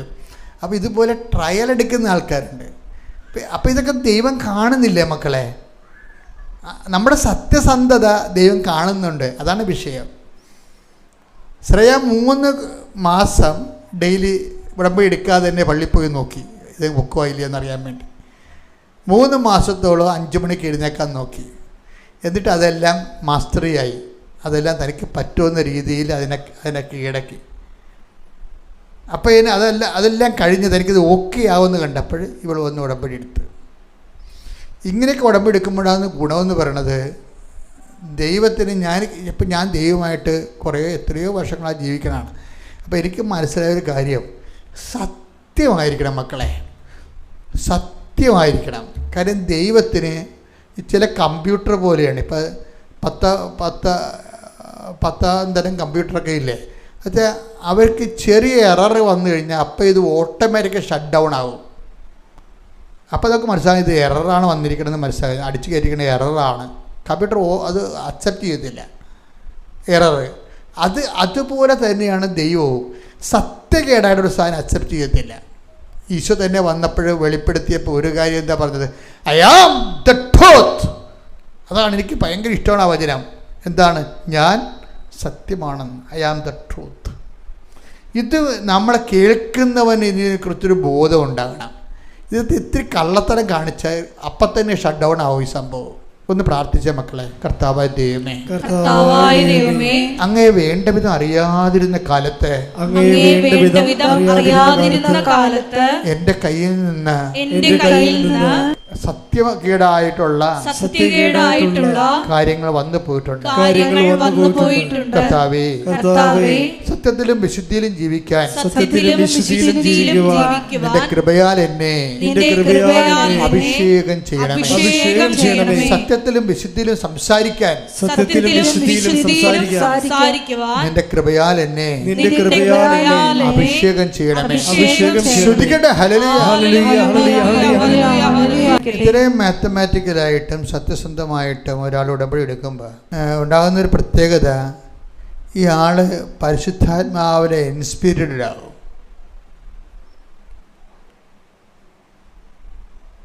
ദൈവം നമ്മൾ ചോദിക്കുന്നതിന് കൃത്യമായ മറുപടി പറയും. അതാണ് നമ്മൾ ഉടമ്പടി സത്യസന്ധരാണെന്ന് കണ്ടാൽ പിന്നെ നമുക്ക് ദൈവത്തോട് എന്തും ചോദിക്കാം.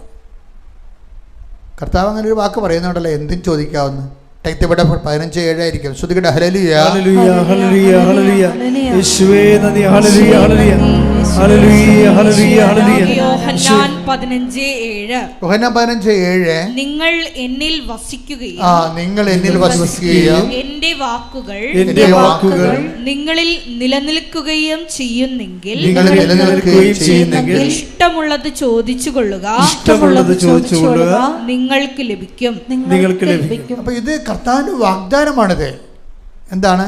എൻ്റെ വാക്ക് നിങ്ങൾ നിലനിന്നാൽ എന്താണ്? നിങ്ങൾക്ക് ഇഷ്ടമുള്ളത് ചോദിക്കാം, നിങ്ങൾക്കത് ലഭിക്കും. ഈശോയാണ് പറഞ്ഞത്, സത്യമായ ഈശോയാണ് പറഞ്ഞിരിക്കുന്നത്. അതുകൊണ്ട് തീർച്ചയായിട്ടും അത് സത്യമാണത്. അപ്പം ശ്രേയ എന്താ ഇഷ്ടമുള്ള എന്നോട് ചോദിച്ചു ഒരു കാര്യം.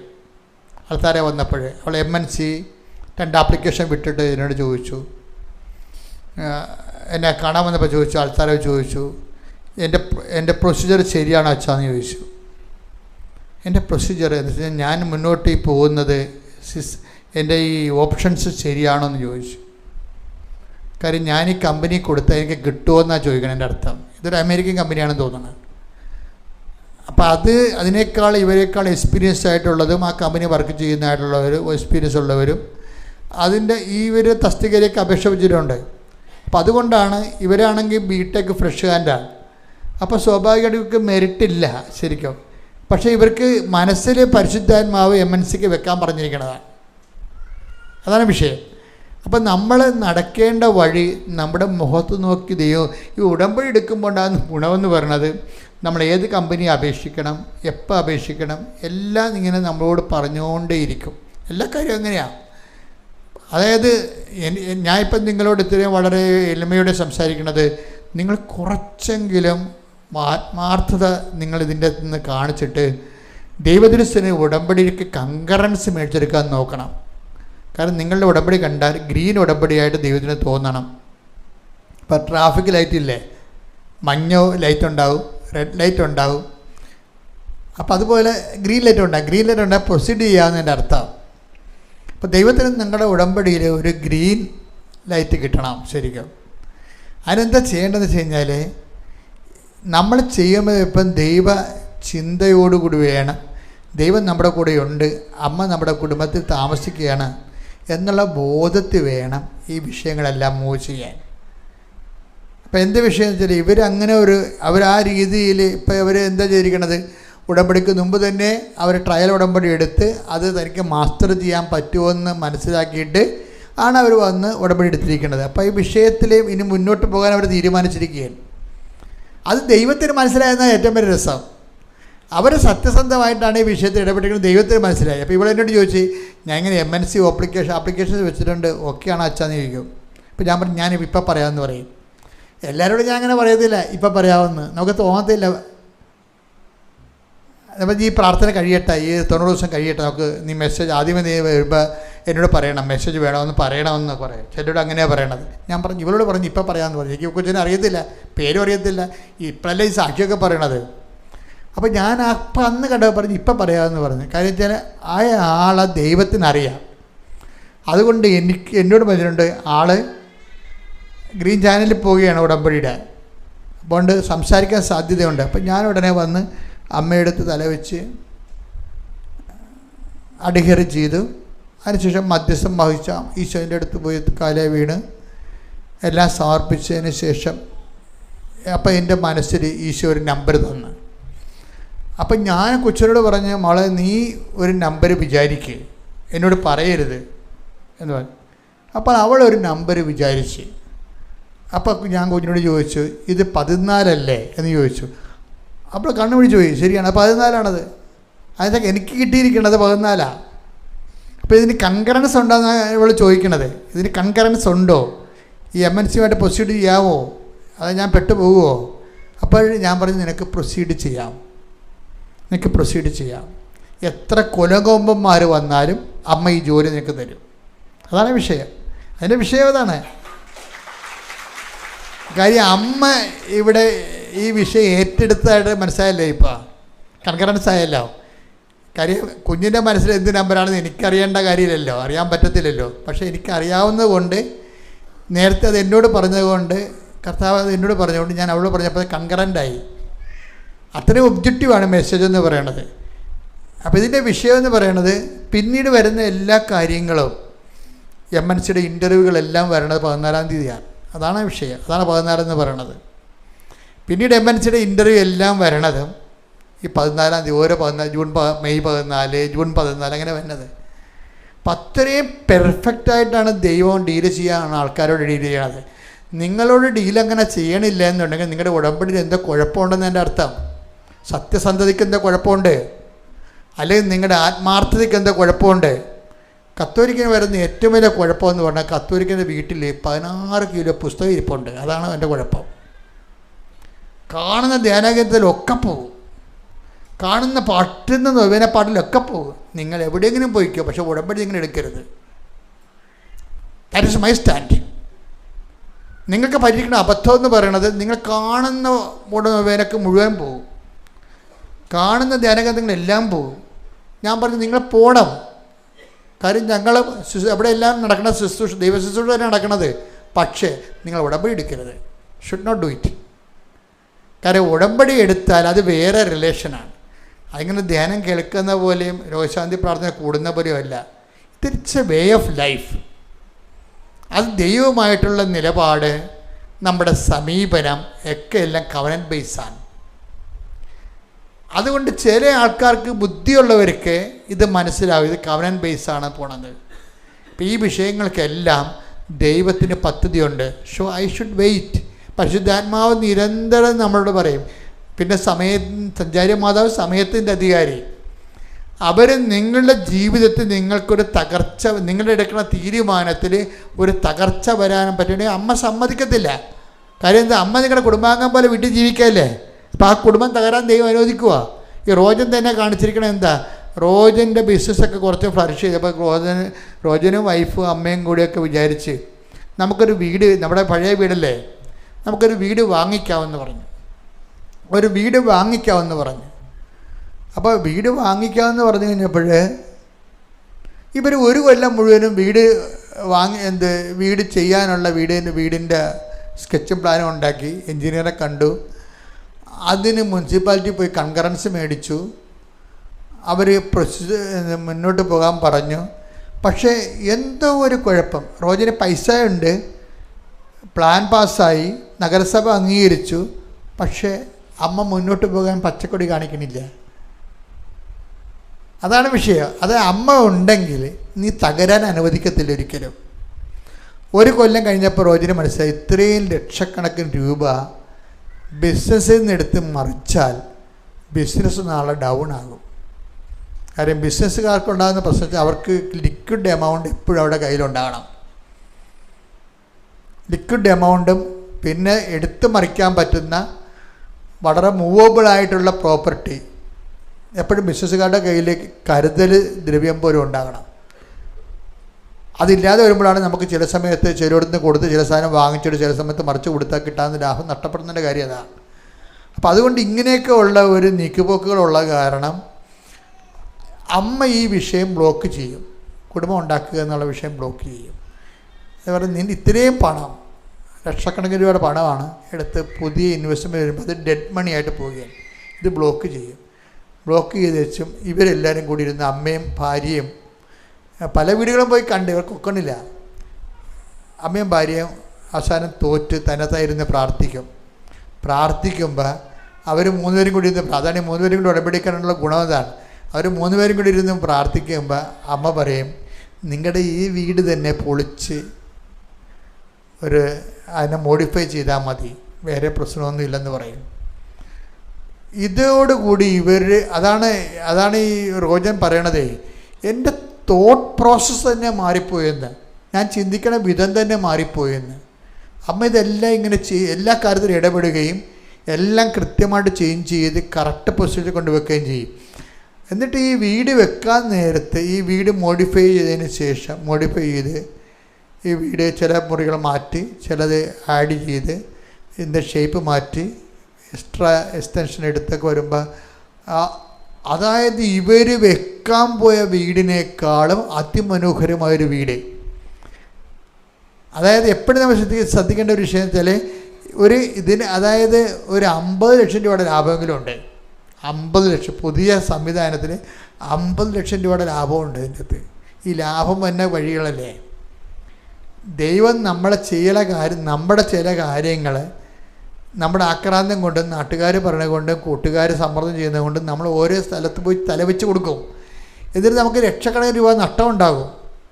പക്ഷേ അതേസമയം തന്നെ നമ്മൾ ചിലപ്പോൾ ദൈവത്തിന് വേണ്ടി ദൈവത്തിൻ്റെ വചനം കേട്ടിട്ട് ലാഭങ്ങൾ കുറച്ച് ചില ആൾക്കാർ ലാഭങ്ങൾ കുറക്കും. ലാഭം തുറക്കുമ്പോൾ എന്ത് പറ്റും? കള്ളത്തരം കുറയും. ബിസിനസ്സുകാരൻ ലാഭമാണല്ലോ അവന് കള്ളത്തരമെല്ലാം ഉണ്ടാക്കാൻ കാര്യം. അപ്പം ലാഭം കുറച്ച് കഴിയുമ്പോൾ അവൻ്റെ കള്ളത്തരം കുറയും. അപ്പോൾ ദൈവം എന്ത് ചെയ്യും? ദൈവം മറുപുറകെ കൂടി അവന് കിട്ടാനുള്ള കാശൊക്കെ കൊടുക്കും. അവനെ സന്ധിക്കും ദൈവം. ഇപ്പോൾ ഈ 50 ലക്ഷം രൂപ പോകേണ്ടതല്ലേ? എന്തൊരു സന്തോഷമാണ് അവർ ആ വീട്ടിൽ കയറി താമസിക്കുന്നത്. അപ്പോൾ നല്ല വീടും കിട്ടി, പുതിയ വീട് പോലെ ഇരിക്കണേ, 50 ലക്ഷം രൂപ ലാഭവും. അപ്പോൾ എന്താ വിഷയം എന്ന് വെച്ചാൽ നമ്മൾ എപ്പോഴും ചെയ്യേണ്ടത് എല്ലാം മോണിറ്റർ ചെയ്യണത് ഉടമ്പടി വരുമ്പോൾ എല്ലാം ദൈവത്തിൻ്റെ ഒരു രീതി കൊണ്ടുവന്ന് വെക്കണം. ദൈവത്തിൻ്റെ രീതിയിൽ അല്ല നിങ്ങൾ ചെയ്യണത് നിങ്ങൾ പല ആൾക്കാരും ഉടമ്പടിയും ജീവിതവുമായിട്ട് ഒരിക്കലും കണക്ട് ചെയ്യുന്നില്ല. എന്നിട്ട് ചുമ്മാ പ്രത്യക്ഷീണ പ്രാർത്ഥനയും ചൊല്ലി ജപ്തി മാറാൻ വേണ്ടി പ്രാർത്ഥിച്ചുകൊണ്ടിരിക്കുകയാണ്. പ്രത്യക്ഷീണ പ്രാർത്ഥന ചൊല്ലി കല്യാണം കഴിക്കാൻ വേണ്ടി പ്രാർത്ഥിച്ചുകൊണ്ടിരിക്കുകയാണ്. That is nonsense, utter nonsense. നിങ്ങളെന്താ ചെയ്യേണ്ടതെന്ന് വെച്ചാൽ ഇത് അങ്ങനെ ഒരു സംഭവം അല്ല ഇത്.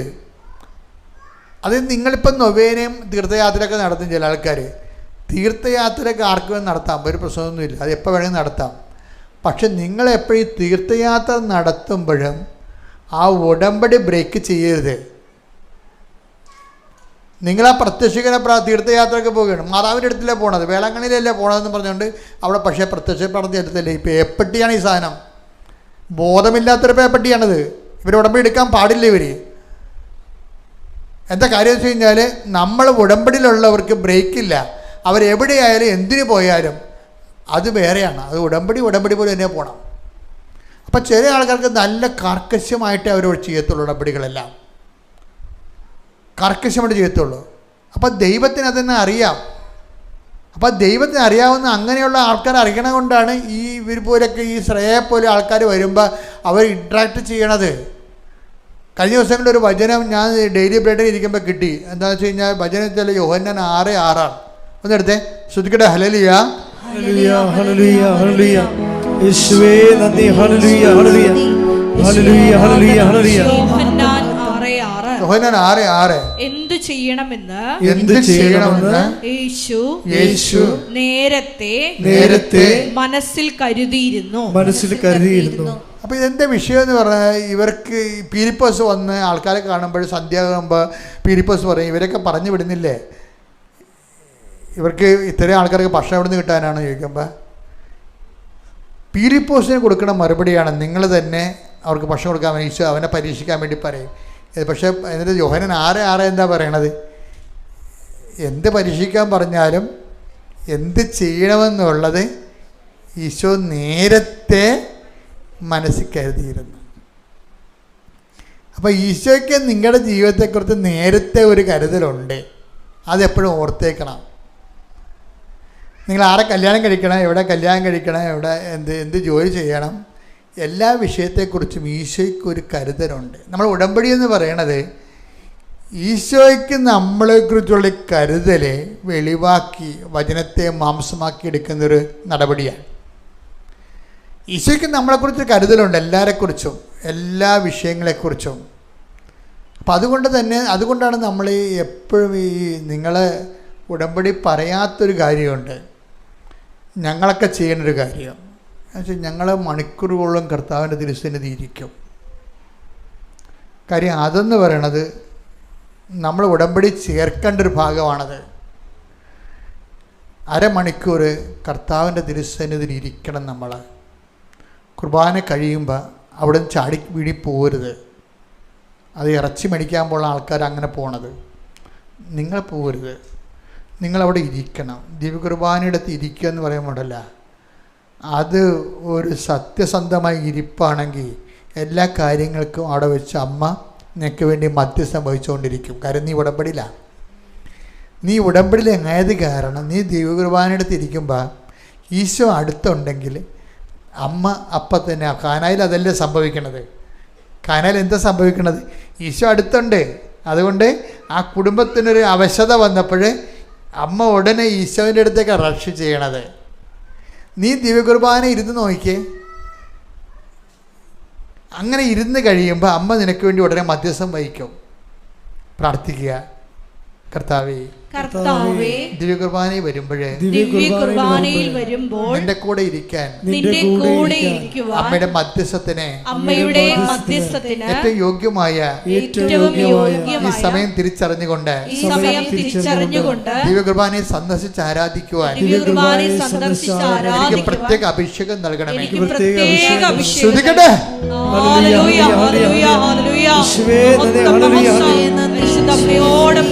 ഈശോയെ ആരാധിക്കുവാൻ ഞങ്ങൾക്ക് അധിക അഭിഷേകം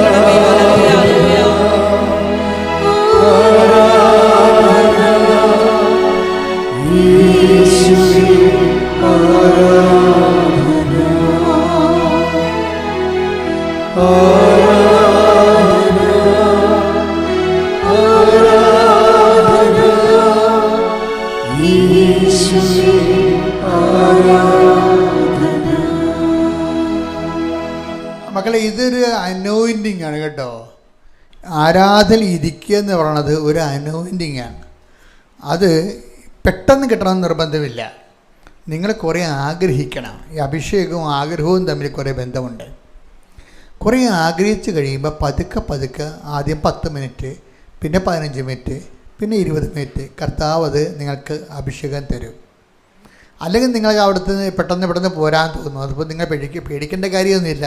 ആരംഭക്കാർക്ക് മാത്രമേ ഇത്തിരി പ്രശ്നമുള്ളൂ. ആരംഭക്കാർക്ക് ഇത്തിരി പ്രശ്നം ഉണ്ടാകും. അപ്പോൾ അതുകൊണ്ട് നിങ്ങൾ വിഷമിക്കേണ്ട. നിങ്ങളൊന്ന് പ്രാർത്ഥിച്ചാൽ മതി, കർത്താവേ എനിക്കൊരു അരമണിക്കൂർ നിൻ്റെ തിരുസന്നിധിയിൽ ഇരിക്കാൻ എന്നെ സഹായിക്കണേ. എന്തിൻ്റെ ഗുണമെന്ന് വെച്ച് കഴിഞ്ഞാൽ, ഒന്നാമത്തേൽ നമ്മൾ ചുമന്നുകൊണ്ട് നടക്കുന്ന ഭാരം മൊത്തം കർത്താവ് ഏറ്റെടുക്കും. ആവശ്യമില്ലാത്ത ചിന്തിപ്പിക്കത്തില്ല, നമ്മളെ കൊണ്ട് ആവശ്യമില്ലാത്ത ചെയ്യിക്കത്തില്ല. കറക്റ്റായിട്ടുള്ള സ്ഥലത്ത് മാത്രമേ നമ്മൾ ഇൻവെസ്റ്റ് കാര്യങ്ങൾ ചെയ്യത്തുള്ളൂ. അല്ലെങ്കിൽ നമ്മൾ പലയിടത്തും പല കാര്യങ്ങളും ചെയ്ത് പരക്കം പാഞ്ഞ് സമയവും പോയി ഇങ്ങനെ കഷ്ടപ്പെടുന്നില്ല. ആൾക്കാരും എന്തുമാത്രം സമയമാണ് വേസ്റ്റ് ചെയ്യണത്. അപ്പം അങ്ങനെ വേസ്റ്റ് ചെയ്യരുത്. കർത്താവിൻ്റെ അടുത്ത് ഇരിക്കുമ്പോഴാകുന്ന ഗുണമെന്ന് വെച്ച് കഴിഞ്ഞാൽ ടൈം മാനേജ്മെൻറ്റ് ഭയങ്കരമായിരിക്കും. അത് പ്രോപ്പർ ടൈമിലും പ്രോപ്പർ പ്ലേസിനും പ്രോപ്പർ ടൈമിലൊക്കെ നമ്മളെ കർത്താവ് സെറ്റ് ചെയ്തെടുക്കുക വരും. അപ്പോൾ അതൊരു വലിയൊരു അനുഗ്രഹമാണ് ശരിക്കും പറഞ്ഞാൽ. അതായത് അതായത് കർത്താവിനെ ദിവ്യകുർബാന ഇരിക്കുമ്പോൾ മാതാവിന് മധ്യസ്ഥം വഹിക്കാൻ കാനായിലെ കല്യാണത്തതുപോലെ തന്നെ എളുപ്പമായൊരു അന്തരീക്ഷമാണത്. അതാണ് ഞാൻ ദിവ്യകുർബാനയെ പ്രൊമോട്ട് ചെയ്യാൻ കാരണം. അതാണ് മാതാവിന് നിങ്ങൾക്ക് വേണ്ടി മധ്യസ്ഥം വഹിക്കണമെന്ന് തോന്നണമെങ്കിൽ നിങ്ങൾ ദിവ്യകുർബാന ഇരിക്കുമ്പോൾ പെട്ടെന്നായിരിക്കും ആ സംഭവത്തിന് തീരുമാനം വരാൻ പോണത്. അപ്പം അതുകൊണ്ട് ലൈഫിൽ ഒന്ന് സെറ്റ് ചെയ്തെടുക്കാൻ നോക്കണം. കാര്യം നമ്മൾ ഒരിക്കലും നമുക്ക് ഇപ്പം നമ്മളിങ്ങനെ ഓടിപ്പാഞ്ഞ് പരക്കം പാഞ്ഞ് അവരെ കാണണം ഇവരെ കാണണം. നിങ്ങൾ കാണുന്ന പല ആൾക്കാർ ഇപ്പം നോക്കിയേ, ഞാനിപ്പോൾ ദൈവത്തിന് പ്രയോജനമുള്ളവർ മാത്രമേ കാണത്തുള്ളൂ. അല്ലെ പിന്നെ എന്തെങ്കിലും ഭൗതികമായിട്ടുള്ള അധികാരികളൊക്കെ വരുമ്പോൾ അവരെ കാണും. രാഷ്ട്രീയ അധികാരികളൊക്കെ വരുമ്പോൾ നമ്മൾ പൗരനായതുകൊണ്ടും ഇത് ഭൗതികമായ ഒരു വശം ഈ സ്ഥാപനത്തിൻ്റെ റണ്ണിങ്ങിലുള്ളത് കൊണ്ടും രാഷ്ട്രീയ അധികാരികളൊക്കെ വരികയാണെങ്കിൽ അവരെ കാണും. അല്ലെങ്കിൽ ആവശ്യമില്ലാതെ ലൂസ് ടോക്കിന് സൗഹൃദം പുലർത്താൻ അങ്ങനെ ഒന്നും ഒരിക്കലും സമയമില്ലതിന്. ആവശ്യക്കാരനെ സഹായിക്കുക, അതാണ് വിഷയം. അതറിഞ്ഞാൽ സഹായിക്കുക. അതിപ്പോൾ ഞാൻ സഹായിക്കേണ്ട കാര്യമില്ല, ഓഫീസിൽ തന്നെ ഓട്ടോമാറ്റിക്കായിട്ട് ഓർഡർ കൊടുത്തിട്ടുണ്ട് സഹായിച്ചോളാൻ. അപ്പം പക്ഷെ അങ്ങനെ അതേസമയം തന്നെ ഇവിടെ നിങ്ങൾ വരുമ്പോൾ ഉണ്ടാകുന്ന വിഷയം, നിങ്ങൾ ഇതുപോലെ റിലേഷൻസ് ഒന്ന് നോക്കണം. ബേസ് ടോക്ക് അവസാനിപ്പിക്കണം. ചുമ്മാ ഇങ്ങനെ വാട്സാപ്പിലൊക്കെ ഇങ്ങനെ കണാകുണാക്കെ പറഞ്ഞുകൊണ്ടിരിക്കത്തില്ലേ? നിങ്ങളൊന്ന് രണ്ടാമത് ആ പറഞ്ഞ സാധനം ഒന്ന് റെക്കോർഡ് ചെയ്തൊന്ന് കേട്ട് നോക്കണം കേട്ടോ. ചുമ്മാ പട്ടിക്കാട്ടത്തിൻ്റെ വിലയില്ലാത്ത കാര്യമാണ് ഈ പറയണത്. ഉടമ്പടി എടുത്തിരിക്കുന്ന ആൾക്കാർക്ക് കുറച്ച് ഡിസിപ്ലിനൊക്കെ കൊണ്ടാണ് നല്ലതാണ്. അവരിങ്ങനെ നാട്ടുകാരെ പോലെ ചവറ് വർത്താനമൊന്നും പറയേണ്ട കാര്യമില്ല. ആവശ്യമുണ്ടെങ്കിൽ സംസാരിക്കാം, സന്തോഷത്തോടെ സംസാരിക്കാം. പിന്നെ ക്ലേശകാലമാണെങ്കിൽ സംസാരം കുറക്കുന്നതാണ് എപ്പോഴും നല്ലത്. നിങ്ങളൊരു ക്ലേശകാലത്തോട് കടന്നു പോവുകയാണ്, അപ്പോൾ ടൈം കുറക്കണം, സംസാരം കുറക്കണം. പിന്നെ എന്ത് ചെയ്യണം? ദൈവത്തോടു കൂടി കൂടുതൽ സമയമെടുക്കണം. പിന്നെ നിങ്ങൾ മസിൽ പിടിച്ച് ചില കാര്യങ്ങൾക്ക് പിടിവാശി കാണിക്കരുത്. ചില കാര്യങ്ങൾ നടക്കാൻ താമസിക്കും. അപ്പോഴേക്ക് ഈശോയ്ക്ക് കുറേ വഴികളുണ്ട്. ഈശോ ഒരു വഴി കുറച്ച് ട്രബിളാണെന്ന് കണ്ടു കഴിഞ്ഞാൽ ആ വഴിയെ കൂടിയേ പോകത്തുള്ളൂ എന്ന് പറഞ്ഞാൽ നിങ്ങൾ അങ്ങനെ പോകരുത്. That is not right. അതറിയണമെന്നുണ്ടെങ്കിൽ ഈശോ എപ്പോഴും മറ്റു വഴിയെ നോക്കണം. സുവിശേഷത്തിൻ്റെ ഒരു നിലപാടതാണ്. ഒരു വഴി ശരിയല്ലെങ്കിൽ അതിന്മേൽ കടിച്ചു തൂങ്ങി നിൽക്കത്തില്ല. ഇപ്പം നിങ്ങളുടെ ജോലിക്കാര്യം, നിങ്ങളുടെ കല്യാണക്കാര്യം, നിങ്ങളുടെ വീട് വെക്കണത്, നിങ്ങൾ അതിൻ്റെ അകത്ത് സ്റ്റിക്ക് ഓൺ ചെയ്താൽ പിന്നെ അതിന്മേൽ കടിച്ചു തൂങ്ങി കിടക്കുക. ആ പിന്നെ തന്നെ കിട്ടണം, അല്ലെങ്കിൽ ഞാൻ ചത്തുകളെന്നൊക്കെ പറയും. Should not do that. കർത്താവിന് ഇഷ്ടമാണെങ്കിൽ ഞാനത് ചെയ്യും. കർത്താവ് എന്നെക്കൊണ്ട് തീരുമാനിച്ചോളൂ. കാര്യം എൻ്റെ അടുത്ത് പ്രേമിച്ച് വന്ന 2 കപ്പിൾസ് 2 മണിക്കൂറോളം എൻ്റെ കൂടെ ഇരുന്ന് പ്രാർത്ഥിച്ച്. കാര്യം അവർ പ്രശ്നമായി, തമ്മിൽ 2 സമുദായമായിരുന്നു, അടിയായി. അപ്പോൾ അടി ഉണ്ടാകാതിരിക്കാനും തമ്മിൽ ആൾക്കാർ വെട്ടാതിരിക്കാൻ വേണ്ടി നിങ്ങളെ എൻ്റെ അടുത്ത് കൊണ്ടുവന്ന് തന്നിരിക്കുകയാണ്. എൻ്റെ അടുത്ത് കൊണ്ടുവന്ന് തന്നേച്ചും അവസാനം ഞാൻ പറഞ്ഞപ്പോൾ അതിങ്ങനെ പിരിയണ കണ്ടീഷനിലായി. കാര്യം ഞാൻ പറഞ്ഞില്ലെങ്കിലും പുറത്ത് വെട്ട് നടക്കുമെന്ന് അവർക്കറിയാം. അതുകൊണ്ട് അത് പണ്ടത്തെ കഥയാണ്, 90-ലെ. അപ്പോൾ അവസാനം അവളും കൂടി പിരിയാമെന്നും പറഞ്ഞ് പുറത്ത് പോയിട്ട് ഞാൻ നോക്കി പൊത്തോന്നും പറഞ്ഞ് സ്വരം കേട്ട് നോക്കിയപ്പോൾ എന്താ പറയുക, പള്ളിക്കിണറ്റിൽ അവൾ ചാടി. അപ്പം ഞാൻ ചെന്നപ്പോൾ ആൾക്കാരെല്ലാം ഓടിക്കൂടി. അപ്പം ഞാൻ അച്ഛാ വല്ല കാര്യമുണ്ട്, ഇതൊക്കെ പെരുമരണങ്ങൾ എവിടെയെങ്കിലും പോയി ചാകട്ടെ, അച്ഛനും നേരത്തെ ഇടപെടണമെന്ന് ചോദിച്ചു. ഞാൻ പറഞ്ഞു നിങ്ങളുടെ ഇഷ്ടം പോലെ. അതൊക്കെ പോയി കെട്ടി കിണറ്റിച്ചടിയപ്പോൾ ചിത്രം മാറിയല്ല, പെണ്ണുങ്ങൾക്ക് നല്ല ബുദ്ധിയാണേ. കിണറ്റി ചാടിയപ്പോൾ പിക്ചർ മാറി, അച്ഛന്മാർ മെത്രാന്മാർ ബിജോദന്മാർ എല്ലാം മാറി, സംഭവം പിക്ചർ മാറി. അപ്പോൾ ആൾക്കാർ വരെ വെട്ടും കുത്തൊക്കെ നിർത്തി. നമ്മളെന്തിനാണ് വെറുതെ അതിങ്ങനെ ഏറ്റവും വിഷമിക്കണം. അപ്പോൾ അത് കഴിഞ്ഞിട്ട് 3 കൊല്ലം കഴിഞ്ഞ് 3 കൊല്ലം കഴിഞ്ഞപ്പോൾ ഞാൻ അറിഞ്ഞത് അവൻ തൂങ്ങിയെന്ന വീട്ടിൽ ചത്തുപോയി. അവളാണ് ഇപ്പം ചാടാൻ പോയെങ്കിൽ നിങ്ങൾ തമ്മിൽ കെട്ടിവെച്ചും അവൻ തൂങ്ങിപ്പോയി. എൻ്റെ കുടുംബ പ്രശ്നം പറഞ്ഞ അമ്മായിമ്മ പോര് പറഞ്ഞ് ആൾ തൂങ്ങി. നിങ്ങളീ പറയുന്ന ഇങ്ങനെ ഇപ്പം തന്നെ ഇത് കിട്ടിയില്ല ചത്തുകളയെന്ന് പറഞ്ഞ പല കാര്യത്തിൻ്റെ അവസ്ഥ ഇതാണ്. മനസ്സിലായില്ലേ? അതുകൊണ്ട് ഈ വൈകാരിക അടിമത്വം എന്നുള്ള സംഭവമില്ലേ, ഉടമ്പടിക്ക് നിങ്ങൾക്ക് വൈകാരികമായിട്ട് ദൈവത്തോട് മാത്രമേ കടപ്പാടുള്ളൂ. ബാക്കി ഒന്നിനോട് ഒരു ഇമോഷണൽ അറ്റാച്ച്മെൻറ്റ് ഉണ്ടാക്കരുത്. നിങ്ങൾ അങ്ങനെ ഇമോഷണൽ അറ്റാച്ച്മെൻറ്റ് ഉണ്ടെങ്കിൽ നിങ്ങൾ അമ്മയോട് പറയണം, അമ്മേ എനിക്കിങ്ങനെ ഇമോഷൻ അറ്റാച്ച്മെൻറ്റ്, ഭാവിയിൽ ഇത് ഗുണം ചെയ്യുമോ ദോഷം ചെയ്യുമോ എനിക്കറിയത്തില്ല. അത് പറയണ്ടേ? അത് പറയാനുള്ള ബാധ്യത നിങ്ങൾക്കുണ്ടല്ലോ. ഭാവിയിൽ ഇത് ഗുണം ചെയ്യുമോ ദോഷം ചെയ്യുമോ എന്ന് എനിക്കറിയത്തില്ല. അതൊരു സ്ഥലം മേടിക്കണ കാര്യമായാലും ശരി. നിങ്ങൾ ഈ സ്ഥലം മേടിക്കാൻ പോകുന്നതിൻ്റെ കാര്യം എന്താണ്? ഞാൻ എൻ്റെ ആൾക്കാർ വരുമ്പോൾ ഞാൻ ചോദിക്കും, ചേച്ചി ഈ സ്ഥലം മേടിക്കുന്ന ഐഡിയ ആരുടേതാണ്? അതെൻ്റെതാണ്. ഞാൻ പറഞ്ഞു, ചേച്ചിക്ക് ഈ ഐഡിയ വരാൻ കാര്യം എന്താണ്? അല്ലെങ്കിൽ അവളെടുക്കുമെന്ന് അപ്പുറത്തുള്ളൂ. അതാണ് പ്രശ്നം. വല്ല കാര്യമുണ്ടാ? അയൽവാസികൾ ആ സ്ഥലം എടുക്കുന്നേ. അത് ഇവരുണ്ടാക്കി മറ്റേ ഭർത്താവിനെ പറഞ്ഞ് ചാട്ട കയറ്റി, അത് മാതാവിനെ പറഞ്ഞ് ചാട്ട കയറ്റാൻ വേണ്ടി എൻ്റെ അടുത്ത് വന്നിരിക്കുക. അത് ഈ വിഷയമൊന്നും വർക്കൗട്ട് ചെയ്യത്തില്ല. കാര്യം വെച്ച് കഴിഞ്ഞാൽ നിങ്ങൾ ഈ ഡെഡ് മണി ആയിട്ട് കൊണ്ടുപോയി ആ പൈസ പൊത്തിയിട്ട് കഴിഞ്ഞാൽ നാളെ നിങ്ങൾക്കൊരു കിഡ്നി രോഗം വന്ന് ആര് കാശെടുത്ത് മുടക്കും? തീർന്നില്ല പരിപാടി. ഈ സ്ഥലം വിൽക്കാതെ നടന്നു കഴിഞ്ഞാൽ, നിങ്ങൾക്ക് ആവശ്യമില്ലാത്ത സ്ഥലം വിൽക്കാൻ നടന്നു കഴിഞ്ഞാൽ നിങ്ങൾക്ക് പണം ആവശ്യമുണ്ടെങ്കിൽ ആരൊക്കെ വില തരുക? അപ്പോൾ ഇത് പല കുടുംബങ്ങളും നശിപ്പിച്ചിരിക്കുന്ന പെണ്ണുങ്ങളുടെ ഈ അതിബുദ്ധിയും ഇമോഷനും അത് ആണുങ്ങളുടെ ബോധമില്ലായ്മയുമാണ്. അതുകൊണ്ടാണ് ഞാൻ നിങ്ങളോട് പറയുന്നത്, ഇത് സെറ്റ് ചെയ്യണം, ദൈവമായിട്ട് സെറ്റ് ചെയ്യണം. ഒരു വിഷയം ദൈവഹിതമല്ലെങ്കിൽ അത് മുന്നോട്ട് പോകാതിരിക്കാനുള്ള വൈകാരിക സ്വാതന്ത്ര്യം വേണം. പല ആൾക്കാർക്ക് ഉടമ്പടി പരാജയപ്പെടുന്നതിൻ്റെ കാര്യം വൈകാരിക സ്വാതന്ത്ര്യത്തിന് നഷ്ടപ്പെടുന്നത് കൊണ്ടാണ്. വൈകാരിക അടിമത്തമാണ് ആൾക്കാർക്ക്. അത് കാരണം അവർ പിടിച്ച പിടിവാലെ മർക്കട മുട്ടി പോലെ പിടിച്ചു നിൽക്കും. അത് നടന്നില്ലെങ്കിൽ വേറെ എന്ത് ദൈവം ചെയ്താലും അവർക്ക് മോന്ത തെളിയത്തില്ല. ഇതൊരു ഭയങ്കര കഷ്ടമായ ഒരു അവസ്ഥയാണ്. അവരിങ്ങനെ ദൈവം ചെയ്യാതെ ബാക്കി ഉടമ്പടിയിൽ 5 കാര്യം ചെയ്തു തന്നാലും നിങ്ങളുടെ മോന്ത തെളിയത്തില്ല. ഇതിന് ഒരു മരുന്നൊന്നുമില്ല. ആകപ്പെടെയുള്ള മരുന്ന് നമ്മളെ ഡ്രൈക്കാണ വല്ലതും കഴിച്ച് ഉളമ്പരെ കൊണ്ട് അഡ്മിറ്റ് ചെയ്യാനേ പറ്റത്തുള്ളൂ. അപ്പം ഈ ഭ്രാന്തൊക്കെ അവസാനിപ്പിക്കുക. മറിച്ച് നമ്മൾ ഉടമ്പടി ചെയ്യുമ്പോൾ ദൈവത്തിരുസ്ഥനിധിയിൽ ഏൽപ്പിക്കുക. എന്നിട്ട് മാത്രം പറഞ്ഞാൽ എനിക്ക് ഭയങ്കര വികാരപ്പിടുത്തമാണ് ഈ സാധനത്തിന് നടത്തണമെന്നുള്ളത്. ഇത് കിട്ടിയില്ലെങ്കിൽ എനിക്ക് ജീവിക്കാൻ പറ്റാത്ത രീതിയിലുള്ള മാനസികാവസ്ഥ, എനിക്ക് ഭ്രാന്ത് പിടിക്കണ പോലെ തോന്നണം, എന്നെ സഹായിക്കണം. എന്നിട്ട് എന്ത് ചെയ്യണം? ആ ഉടമ്പടി തൈലം എടുത്ത് നെറ്റിക്ക് പൂശണം. ഈ ഒരു റോജൻ്റെ തന്നെ ഒരു സാക്ഷ്യമുണ്ട്. റോജിന് മൂത്രത്തിലുള്ള ബ്ലഡ് പോണം.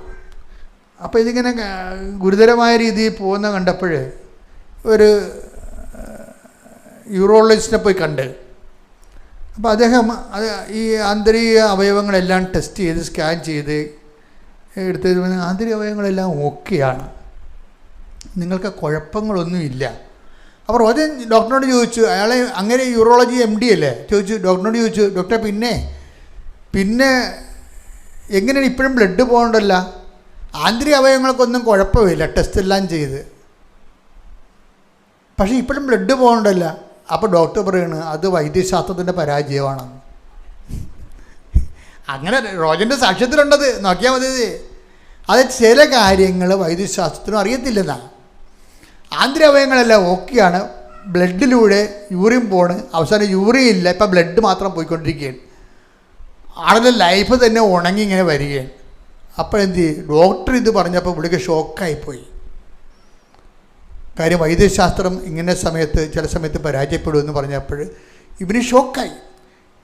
അപ്പം പുള്ളിക്ക് അപ്പോഴാണ് അമ്മയെക്കുറിച്ച് ഓർത്തത്. ഇവൻ വീട്ടിൽ വന്ന് വെച്ച്, റോജൻ വീട്ടിൽ വന്ന് വെച്ച് ഉടമ്പടി തൈലെടുത്ത് വിശ്വാസപ്രമാണം ചൊല്ലി അടിപറ്റി മൊത്തം തേച്ച്. ആ സെക്കൻഡിന് സംഭവം നിന്ന്. പിന്നെ 3 കൊല്ലമായിട്ട് സംഭവം ഇല്ല. അതാണ് വിഷയം എന്ന് പറയണത്.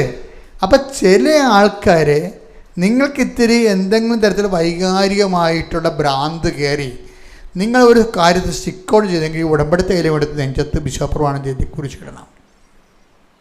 അപ്പോൾ എന്താണ്? ദൈവം ആ വിഷയം ഏറ്റെടുക്കും. അല്ലെന്നുണ്ടെങ്കിൽ മക്കൾ ഭ്രാന്ത് പിടിച്ച് നടക്കും. ഇത് കിട്ടിയില്ലെങ്കിൽ പിന്നെ നിങ്ങൾക്കുള്ള കുഴപ്പം വെച്ചാൽ, നിങ്ങൾക്ക് ഇങ്ങനെ ഒരു വിഷയത്തെ ഭ്രാന്തായി കഴിഞ്ഞാൽ അത് കിട്ടിയില്ലെങ്കിൽ പിന്നെ നിങ്ങൾക്ക് എന്ത് ദൈവം തന്നാലും നിങ്ങൾക്ക് ഏക്കത്തില്ല. കാര്യം എന്താണ്? ഇത് വട്ട് തന്നെയാണ്. ശരിക്കും പറഞ്ഞാൽ വട്ടിൻ്റെ തന്നെ വേറൊരു വകഭേദം എന്ന് പറയാൻ പറ്റും. ദൈവം 5 കാര്യങ്ങൾ കൊടുത്തു, പക്ഷേ അവൻ പറഞ്ഞ ആ കാര്യം മാത്രം കൊടുത്തില്ല. അതെന്തെങ്കിലും കുഴപ്പങ്ങളുണ്ടാകുന്ന ആൾ, അതുകൊണ്ടായിരിക്കും. പക്ഷെ ആ ദൈവം ഇവളെ മുഖത്ത് തെളിയത്തില്ല. ഇവർക്ക് സന്തോഷമില്ല. ശരിക്കും പറഞ്ഞാൽ ഇന്ന് പ്രാർത്ഥിക്കുക, കർത്താവായ ദൈവമേ, സന്തോഷത്തോടെ വൈകാരിക സ്വാതന്ത്ര്യത്തോടെ ഉടമ്പടി ജീവിക്കുവാൻ എൻ്റെ വൈകാരിക മണ്ഡലങ്ങളെയും എൻ്റെ ചിന്തകളെ അടിമപ്പെടുത്തുന്ന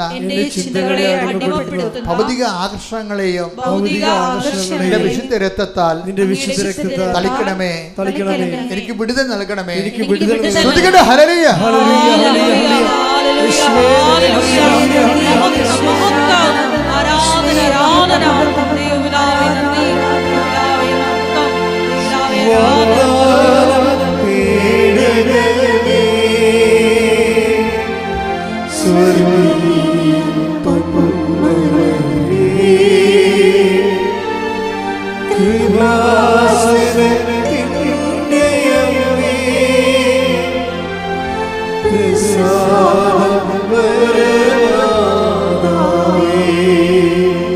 ചില വിഷയങ്ങൾ നമ്മൾ തീരുമാനിക്കുമ്പോൾ സ്വാഭാവികമായിട്ടും കുറച്ച് സമയം അനുവദിക്കണം. ചില വിഷയങ്ങൾക്ക് നമ്മൾ കുറേ പ്രാർത്ഥിച്ചിട്ടും ചില വിഷയങ്ങൾക്ക് ഒരു നീക്കുപോക്കും ഇല്ലെന്ന് വിചാരിച്ചു. അപ്പോൾ എന്ത് ചെയ്യണം? നിങ്ങൾ ആ സ്റ്റാറ്റസ് മെയിൻറ്റെയിൻ ചെയ്തിട്ട് ആ വിഷയത്തിൽ ഒരു പ്രൊസീജിയറില്ല, മുന്നോട്ട് പോകാൻ പറ്റണില്ല, നിങ്ങൾ എന്ത് ചെയ്യണം? ആ നില തുടരണം. ആ സമയത്ത് മുന്നോട്ട് പോകാൻ വേണ്ടി ആഞ്ഞ് ആക്രാന്തം കാണിക്കരുത്. അയ്യോ നടക്കണില്ലല്ല, അയ്യോ നടക്കണില്ലല്ല, എന്തുമാത്രം പ്രാർത്ഥിച്ച് പച്ചത്തിരി തീർന്ന് നീലത്തിരി തീർന്ന് പത്തെണ്ണം കത്തിച്ചെന്നൊക്കെ പറഞ്ഞുകൊണ്ട് ചില വലിച്ചാഴികൾ ഇങ്ങനെ കാരക്കൂപ്പി നടക്കണില്ലേ? You should not do it. കാര്യം ഒരു കാര്യങ്ങൾ നടക്കണില്ല എന്നുണ്ടെങ്കിൽ ഉടമ്പടി നടക്കാതിരിക്കേണ്ട ഒരു കാര്യമില്ല. അപ്പം നിന്നെ നടന്നാൽ നിനക്കെന്തോ ഭാവിയിൽ അപാതാളങ്ങൾ ഉണ്ടാകാൻ പോകുന്നു. ദൈവം അത് അറസ്റ്റ് ചെയ്തിരിക്കണം. അതുകൊണ്ട് അതിനെ ഒരു സ്റ്റാറ്റസ് കോയിൽ നടത്തണം. എന്ന് വെച്ച് കഴിഞ്ഞാൽ ദൈവം ആഗ്രഹിക്കുമ്പോൾ ദൈവത്തിന് ഇഷ്ടമാണെങ്കിൽ നടക്കട്ടെ, അതുവരെ ഞാൻ ദൈവിക വേലയിൽ തങ്ങി നിൽക്കും. തങ്ങി നിൽക്കും എന്ന് പറയണത്, തങ്ങി എന്നുള്ളൊരു ഭയങ്കര വാക്ക് ബൈബിളിലുണ്ട്. മർക്കോസ് 1:45. എന്നാൽ അവൻ പുറത്തു ചെന്ന് വളരെ കാര്യങ്ങൾ പ്രഘോഷിക്കാനും ഇത് പ്രസിദ്ധമാക്കാനും തുടങ്ങി. ഒരു കുഷ്ഠരോഗിയെ സുഖപ്പെടുത്തിയ കാര്യമാണ്. അവൻ കർത്താവാണ് സുഖപ്പെടുത്തിയെന്നൊക്കെ പറഞ്ഞ് കുളവാക്കി. അത് കാരണം കർത്താവിൻ്റെ എതിരാളികൾ ഈശോയെ തിരക്കി നടക്കാൻ തുടങ്ങി. ഭയങ്കര മോശമായ അന്തരീക്ഷം വന്നു. ആ മോശമായ അന്തരീക്ഷത്തിൽ ഈശോ എന്താ ചെയ്തെന്ന് നോക്കിയേ? തന്മൂലം പിന്നീട് പട്ടണത്തിൽ പരസ്യമായി പ്രവേശിക്കാൻ യേശുവിന് സാധിച്ചില്ല. അവൻ പുറത്ത് വിജനപ്രദേശങ്ങളിൽ തങ്ങി. അതായത് വിനാശത്തിന്റെ കൊടുങ്കാറ്റ് കടന്നു പോകുവോളൂ അവിടുത്തെ ചിറകിന്റെ കീഴിൽ ഞാൻ എന്നെ അഭയം നൽകിയെന്ന് പറഞ്ഞില്ലേ?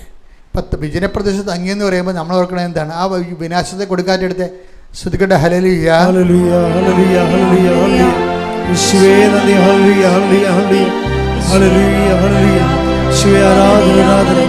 57 സങ്കീർത്തനം 1 തിരുവചനം. സങ്കീർത്തനം 57:1. വിനാശത്തിന്റെ കൊടുങ്കാറ്റ് കടന്നു പോകുവോളം ഞാൻ അങ്ങയുടെ ചിറകിൻ കീഴിൽ ശരണം പ്രാപിക്കുന്നു. ഇതിന്റെ ഒരു വചനം തന്നെയാണ് മർക്കോസ്. വിനാശത്തിന്റെ കൊടുങ്കാറ്റ് വിനാശത്തിൽ കടന്നു പോകുമ്പോൾ എന്താ ചെയ്യേണ്ടത്? അങ്ങയുടെ ചിറകിൻ്റെ കീഴിൽ ഞാൻ ശരണം പ്രാപിക്കുന്നു. അതുതന്നെയാണ് ഈശോ വിജനപ്രദേശത്ത് തങ്ങിയെന്ന് പറയണത്. വിജനപ്രദേശത്ത് പോയി കാറ്റുകൊണ്ടെന്നല്ല എൻ്റെ അർത്ഥം. ദൈവപിതാവിൻ്റെ ചിറകിൻ്റെ കീഴിൽ അഭയം പ്രാപിച്ചിരിക്കുക. ഒരു നടപടിയില്ല. ഇപ്പം നമ്മുടെ കയ്യിൽ നിന്ന് ചെക്ക്, നമ്മൾ എഴുതിയ ചെക്ക് കൈമോശം വന്ന് എന്തു ചെയ്യും? കിട്ടണം കൊണ്ട് ഒപ്പിട്ട് മേടിക്കത്തില്ലേ? ഇപ്പോഴൊന്നും പറ്റത്തില്ല. ഇപ്പോൾ ബാങ്കിൻ്റെ നിയമങ്ങളെല്ലാം മാറി വേറെ കുറച്ച് സ്കൂട്ടറിനെയൊക്കെ ഉണ്ട്. പണ്ടങ്ങനെ ചെയ്യുമായിരുന്നു. പക്ഷേ ഉടനെ സ്റ്റോപ്പ് പേയ്മെൻ്റ് അടിക്കും നമ്മൾ ബാങ്കിൽ. ചെക്ക് കൈവശം അതിലുണ്ട്, ആ അക്കൗണ്ടിൽ നിന്ന് പണം പോകരുതെന്ന് സ്റ്റോപ്പ് ചെയ്യും എന്ന് പറഞ്ഞ പോലെ തന്നെയാണ് നമുക്ക് എന്തെങ്കിലും ഒരു ഏടാകൂടത്തിലൂടെയാണ് പോണത്, ഒരു ചിന്തിച്ചിട്ടൊരു പദ്ധതി കിട്ടണില്ല, ഒരു പിടുത്തം കിട്ടണില്ല എന്ന് കണ്ടാൽ നമ്മൾ ഉടനെ ദൈവത്തെ ചിറകിലേക്ക് തങ്ങണം. പിന്നെ അതാണ് വിജയപ്രദേശ തങ്ങിയെന്ന് പറയണത്. ഇനി അതല്ല വഴിയെങ്കിൽ അത് തന്നെയാണ് വഴിയെന്ന് പറഞ്ഞ് കടുപിടുത്തം പിടിക്കരുത്. പല ആൾക്കാർക്ക് എനിക്ക് ആ ജോലി കിട്ടില്ലെങ്കിൽ വേറെ ജോലിയില്ല, എനിക്ക് കാനഡയിൽ പോയില്ലേ പിന്നെ എനിക്ക് പോകണ്ട, ഇങ്ങനെയൊക്കെ പറഞ്ഞുകൊണ്ടിരിക്കണ കാണാം. ഇത് ഇവർ ഉടമ്പടിക്കരുത്. ഞാൻ ഉടമ്പടിക്കരുതെന്നല്ല പറയണത്, നിങ്ങൾ ആലപ്പുഴ വരരുത് ശരിക്കും പറഞ്ഞാൽ. എന്ന് വെച്ചാൽ നിങ്ങളുടെ കൈയിരിപ്പ് ദൈവത്തിന് പറ്റുന്നതല്ല. എനിക്ക് കാനഡയിൽ പോയില്ല പിന്നെ ഒരു രാജ്യത്തും പോകണ്ടെന്നാണ് പറയണത് അവൾ. എന്ത് ചെയ്യാനാണ്? അപ്പോൾ വീട്ടുകാർക്ക് മനസ്സിലാക്കണ്ടേ, ബോധം ഉണ്ടാകണ്ടേ? ഇവളുടെ ആരാണ്ട് ആൾക്കാർ കാനഡയിലുണ്ടെന്ന്, ഇവള് പോയാൽ നമ്മുടെ കുടുംബത്തെ പ്രമാണം പോയി കാശും പോയി, ഇവളെയും കിട്ടത്തില്ലെന്ന് ഉറപ്പല്ലേ? അല്ല പിന്നെ എന്തിനാണ് ഒരു രാജ്യത്ത് തന്നെ ഇങ്ങനെ സ്റ്റിക്ക് ഓൺ ചെയ്യേണ്ട കാര്യം? ജോലി കിട്ടിയാൽ പോരെ. അപ്പം ചില ആൾക്കാർക്ക് ചില വ്യക്തികൾ, ചില സ്ഥലങ്ങൾ, ചില ജോലികൾ സ്റ്റിക്ക് ഓൺ ചെയ്യും. അങ്ങനെ സ്റ്റിക്ക് ഓൺ ചെയ്താൽ അത് ദൈവഹിതമല്ല, നിനക്ക് പറ്റാത്തതാണെങ്കിൽ അത് നടക്കത്തില്ല. അപ്പോൾ എന്ത് ചെയ്യും? ഓപ്ഷൻ എടുക്കാൻ പഠിക്കണം. ബൈബിളിൽ ഓപ്ഷൻ ഇല്ലേ? എന്തുമാത്രം ഓപ്ഷനാണ് ഉള്ളത്. മർക്കോസ് മത്തായി 2:12 എടുത്ത് ശ്രദ്ധിക്കട്ടെ. ഹല്ലേലൂയ ഹല്ലേലൂയ ഹല്ലേലൂയ ഹല്ലേലൂയ യേശുവേ നന്ദി, ഹല്ലേലൂയ ഹല്ലേലൂയ സ്തുതി യേശുവേ ആരാധന. മത്തായി 2:12 ഹെരോദസിന്റെ അടുത്തേക്ക് മടങ്ങിപ്പോകരുതെന്ന് സ്വപ്നത്തിൽ മുന്നറിയിപ്പ് ലഭിച്ചതനുസരിച്ച് അവർ മറ്റൊരു വഴിയെ സ്വദേശത്തേക്ക് പോയി. അപ്പൊ ഹെരോദസിന്റെ അടുത്ത് പോകരുതെന്ന് പറഞ്ഞാൽ ആ വഴി തന്നെ പോകത്തുള്ളതെന്ന് പറഞ്ഞ് നമ്മൾ മസിൽ പിടിക്കേണ്ട വല്ല കാര്യമുണ്ടാ? അടുത്ത ഓപ്ഷൻ എടുത്ത് പോയേക്കണം. നമുക്ക് മുന്നോട്ട് പോകണ്ടേ? അല്ലെങ്കിൽ ആ ജോലി തന്നെ, ആ വീട് തന്നെ, ആ സ്ത്രീ തന്നെ, ആ കുട്ടി തന്നെ, അല്ലെങ്കിൽ ആ ചെറുക്കൻ തന്നെ എന്ന് പറഞ്ഞുകൊണ്ട് നമ്മൾ സ്റ്റിക്ക് ഓൺ ചെയ്യരുത്. കുറേ നാളായിട്ടും ഈ വിഷയത്തിൽ കുടുങ്ങിക്കിടക്കണമെങ്കിൽ നിങ്ങൾ വേറെ ഓപ്ഷൻ എടുത്ത് പോകണം. അപ്പം നിങ്ങൾക്ക് ദുരഭിമാനമായിട്ടോ ഞാൻ ഇത്രയും നാൾ വേസ്റ്റായി പോയാലും എൻ്റെ സമയം ആ കുറേ കാര്യങ്ങൾ വേസ്റ്റായി പോകും. അതിന് ഞാൻ ഇത്രയും വേസ്റ്റായപ്പോൾ ദൈവം എനിക്ക് തരേണ്ടതല്ലേ? അങ്ങനെ ദൈവത്തിനെ കയറി തോക്കിനകത്ത് കയറി ഉപയോഗിക്കേണ്ട കാര്യമില്ല. എളിമപ്പെടണം. അഹങ്കാരികളെ അങ്ങനെ ചോദിക്കത്തുള്ളൂ. ദൈവം എപ്പോഴും ചെയ്യുന്ന രീതി അതാണ്. ഒരു സാധനം സ്റ്റക്കായി കഴിഞ്ഞാൽ പിന്നെ എന്താണ്? അടുത്ത ഓപ്ഷൻ എടുത്ത് പോകണം. നിങ്ങൾ 9:56 സുവിശേഷം ശ്രദ്ധിക്കട്ടെ. ഹല്ലേലൂയ ഹല്ലേലൂയ ഹല്ലേലൂയ ലൂക്കാ 9:56 അവർ മറ്റൊരു ഗ്രാമത്തിലേക്ക് പോയി. ഇവിടെ എന്താ പ്രശ്നം? ഇവിടെ ഈശോനെ അപ്പോസ്തലന്മാരെ ഈശോ രണ്ടുപേരെ പറഞ്ഞു വിട്ട് സമറിയയിലൂടെ പോകാൻ, രാത്രി കിടക്കേണ്ട സ്ഥലം ഒരുക്കാൻ വേണ്ടി. അവിടെ ചെന്നപ്പോൾ സമറിയയിൽ ഭയങ്കര പുലിവാലും അടിപിടി അക്രമം കൊലപാതകം വരെ എത്തണം. ഇവരുമായിട്ട് ഭയങ്കര ബോൾത്തായി. അപ്പോഴേ ഇവർക്ക് അങ്ങോട്ട് തന്നെ പോകണം. ആർക്കാണ്? ഫസ്റ്റ് പാർട്ടിയാണ് കൂടെ കൂടിയിരിക്കണത്, യാക്കോബും യോഹന്നാനും. പണ്ടത്തിൻ്റെ പേര് ഇടിവെട്ടെന്ന പേര്, ഇടിവെട്ട് പാർട്ടിയായത്. പിന്നെയാണ് ഇവനൊക്കെ മര്യാദക്കായത്. ആദ്യകാലങ്ങളൊക്കെ സ്വന്തം സ്വഭാവമായിരുന്നു ഉണ്ടായിരുന്നത്. പൊനേർഗസ് ഇടിനാഥത്തിൻ്റെ പുത്രന്മാർ യാക്കോബും യോഹന്നാനും ഫസ്റ്റ് പാർട്ടിയാണ്. ഇവർക്ക് പറ്റിയൊരു തള്ളമുണ്ട്. അത് സെബദി പുത്രന്മാരുടെ അമ്മ. ഇവർക്ക് പറ്റിയ ആൾക്കാരുണ്ട്. അമ്മയും മക്കളും കൂടി ഒരു സ്വഭാവമാണ്. ഒരിടത്ത് കൂടി പോയാൽ അങ്ങനെ കൂടിയേ പോകത്തുള്ളൂ, അല്ലെങ്കിൽ പിന്നെ പോകണ്ടെന്നുള്ള ഐഡിയയാണ്. അപ്പോൾ ഈശോ പറഞ്ഞ് എന്ത് സ്പിരിറ്റാണ് നിങ്ങൾക്കുള്ളത് എന്ന് ചോദിച്ചിട്ട് പറയും അവൻ ഡീവിയേറ്റ് ചെയ്ത് മറ്റൊരു ഗ്രാമത്തിലേക്ക് പോയി. അത് ആ വിഷയം ക്ലോസ് ചെയ്യണം. കണ്ടില്ലേ? അതാണ് കർത്താവിൻ്റെ ഒരു നിലപാടെന്ന് പറയുന്നത്. You should stick on to this person or a place, അല്ലെങ്കിൽ ജോലി. നിങ്ങൾ ഡീവിയേഷൻ എടുത്ത് പോകണം. ഡീവിയേഷൻ എടുക്കുന്ന എളിമയാണ് ശരിക്കും. മറ്റേ സ്റ്റിക്ക് ഓൺ ചെയ്യുന്ന അഹങ്കാരമാണ്. ഉടമ്പടിക്കത് പറ്റത്തില്ല. ഓക്കെ അല്ലേ? Thank you. ഇവിടെ രോഗസൗഖ്യ പ്രാർത്ഥനയും ജീവിത ദുരിതങ്ങളും സമാശ്വാസ പ്രാർത്ഥനയാണ്. അച്ഛൻ പ്രാർത്ഥിച്ചുകൊണ്ടേയിരിക്കും. എൻ്റെ മക്കൾ സ്തുതിച്ചുകൊണ്ടിരിക്കട്ടെ. സ്തുതിക്കട്ടെ. ഹല്ലേലൂയ ഹല്ലേലൂയ ഹല്ലേലൂയ ഹല്ലേലൂയ ഹല്ലേലൂയ കർത്താവിന്റെ ഉന്നതമായ നാമത്തിന് സ്തോത്രം ചെയ്യുന്നു. കർത്താവേ, നിന്റെ വിശുദ്ധ പൗരോഹിത്യത്തെ മഹത്വപ്പെടുത്തണമേ. കർത്താവേ, സഭയിലുള്ള സാന്നിധ്യം ദൃഢമാക്കണമേ. 40 വർഷം ഞാൻ അർപ്പിച്ച കൃപയുടെ യോഗ്യതയാണ്. കൃപാസനം അൾത്താരെ ജീവനോടെ പ്രത്യക്ഷപ്പെട്ട പരിശുദ്ധ അമ്മയുടെ മധ്യസ്ഥതയിലെ ഞാൻ എല്ലാ മക്കൾക്കും വേണ്ടി മധ്യസ്ഥം പ്രാർത്ഥിക്കുന്നു. കർത്താവേ, ഇവിടെ തീർത്ഥാടനത്തെ പ്രാർത്ഥിക്കുന്നവര്, ഓൺലൈനിൽ ഉടമ്പടിയിൽ വിദൂരങ്ങളിൽ പ്രാർത്ഥിക്കുന്നവരും, കർത്താവിൻ്റെ വിശുദ്ധമായ തിരുമുറിവാർന്ന വലതുകരം അവരുടെ ശിരസിലേക്ക് പതിക്കട്ടെ എന്ന് പ്രാർത്ഥിക്കുന്നു. ഉച്ചമ ഉള്ളങ്കാൽ വരെ കർത്താവിൻ്റെ രക്തം പടരട്ടെ. ആന്തരിക അവയവങ്ങൾ, ശാരീരിക കോശങ്ങൾ, രോഗാതുരമായ എല്ലാ ഇടങ്ങളും കർത്താവിൻ്റെ നാമത്തിൽ സ്പർശിക്കട്ടെ. I command you in the name of Jesus Christ. കർത്താവേ, നിന്റെ കൃപയാൽ നിന്റെ വിശുദ്ധ പൗരോഹിത്യത്തെ മഹത്വപ്പെടുത്തണമേ കർത്താവേ. കർത്താവേ, സഭയിലുള്ള സാന്നിധ്യം പ്രകടമാക്കണമേ കർത്താവേ.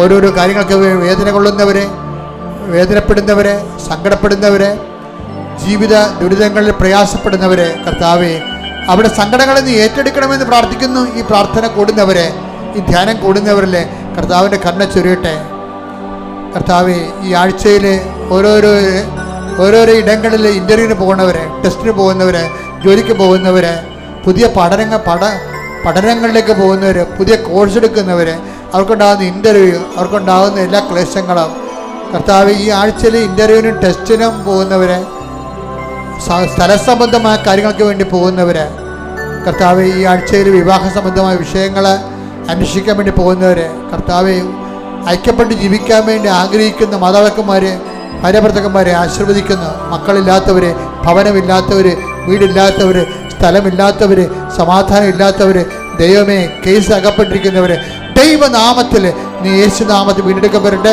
ശ്രുതിക്കട്ടെ. ഹല്ലേലൂയ.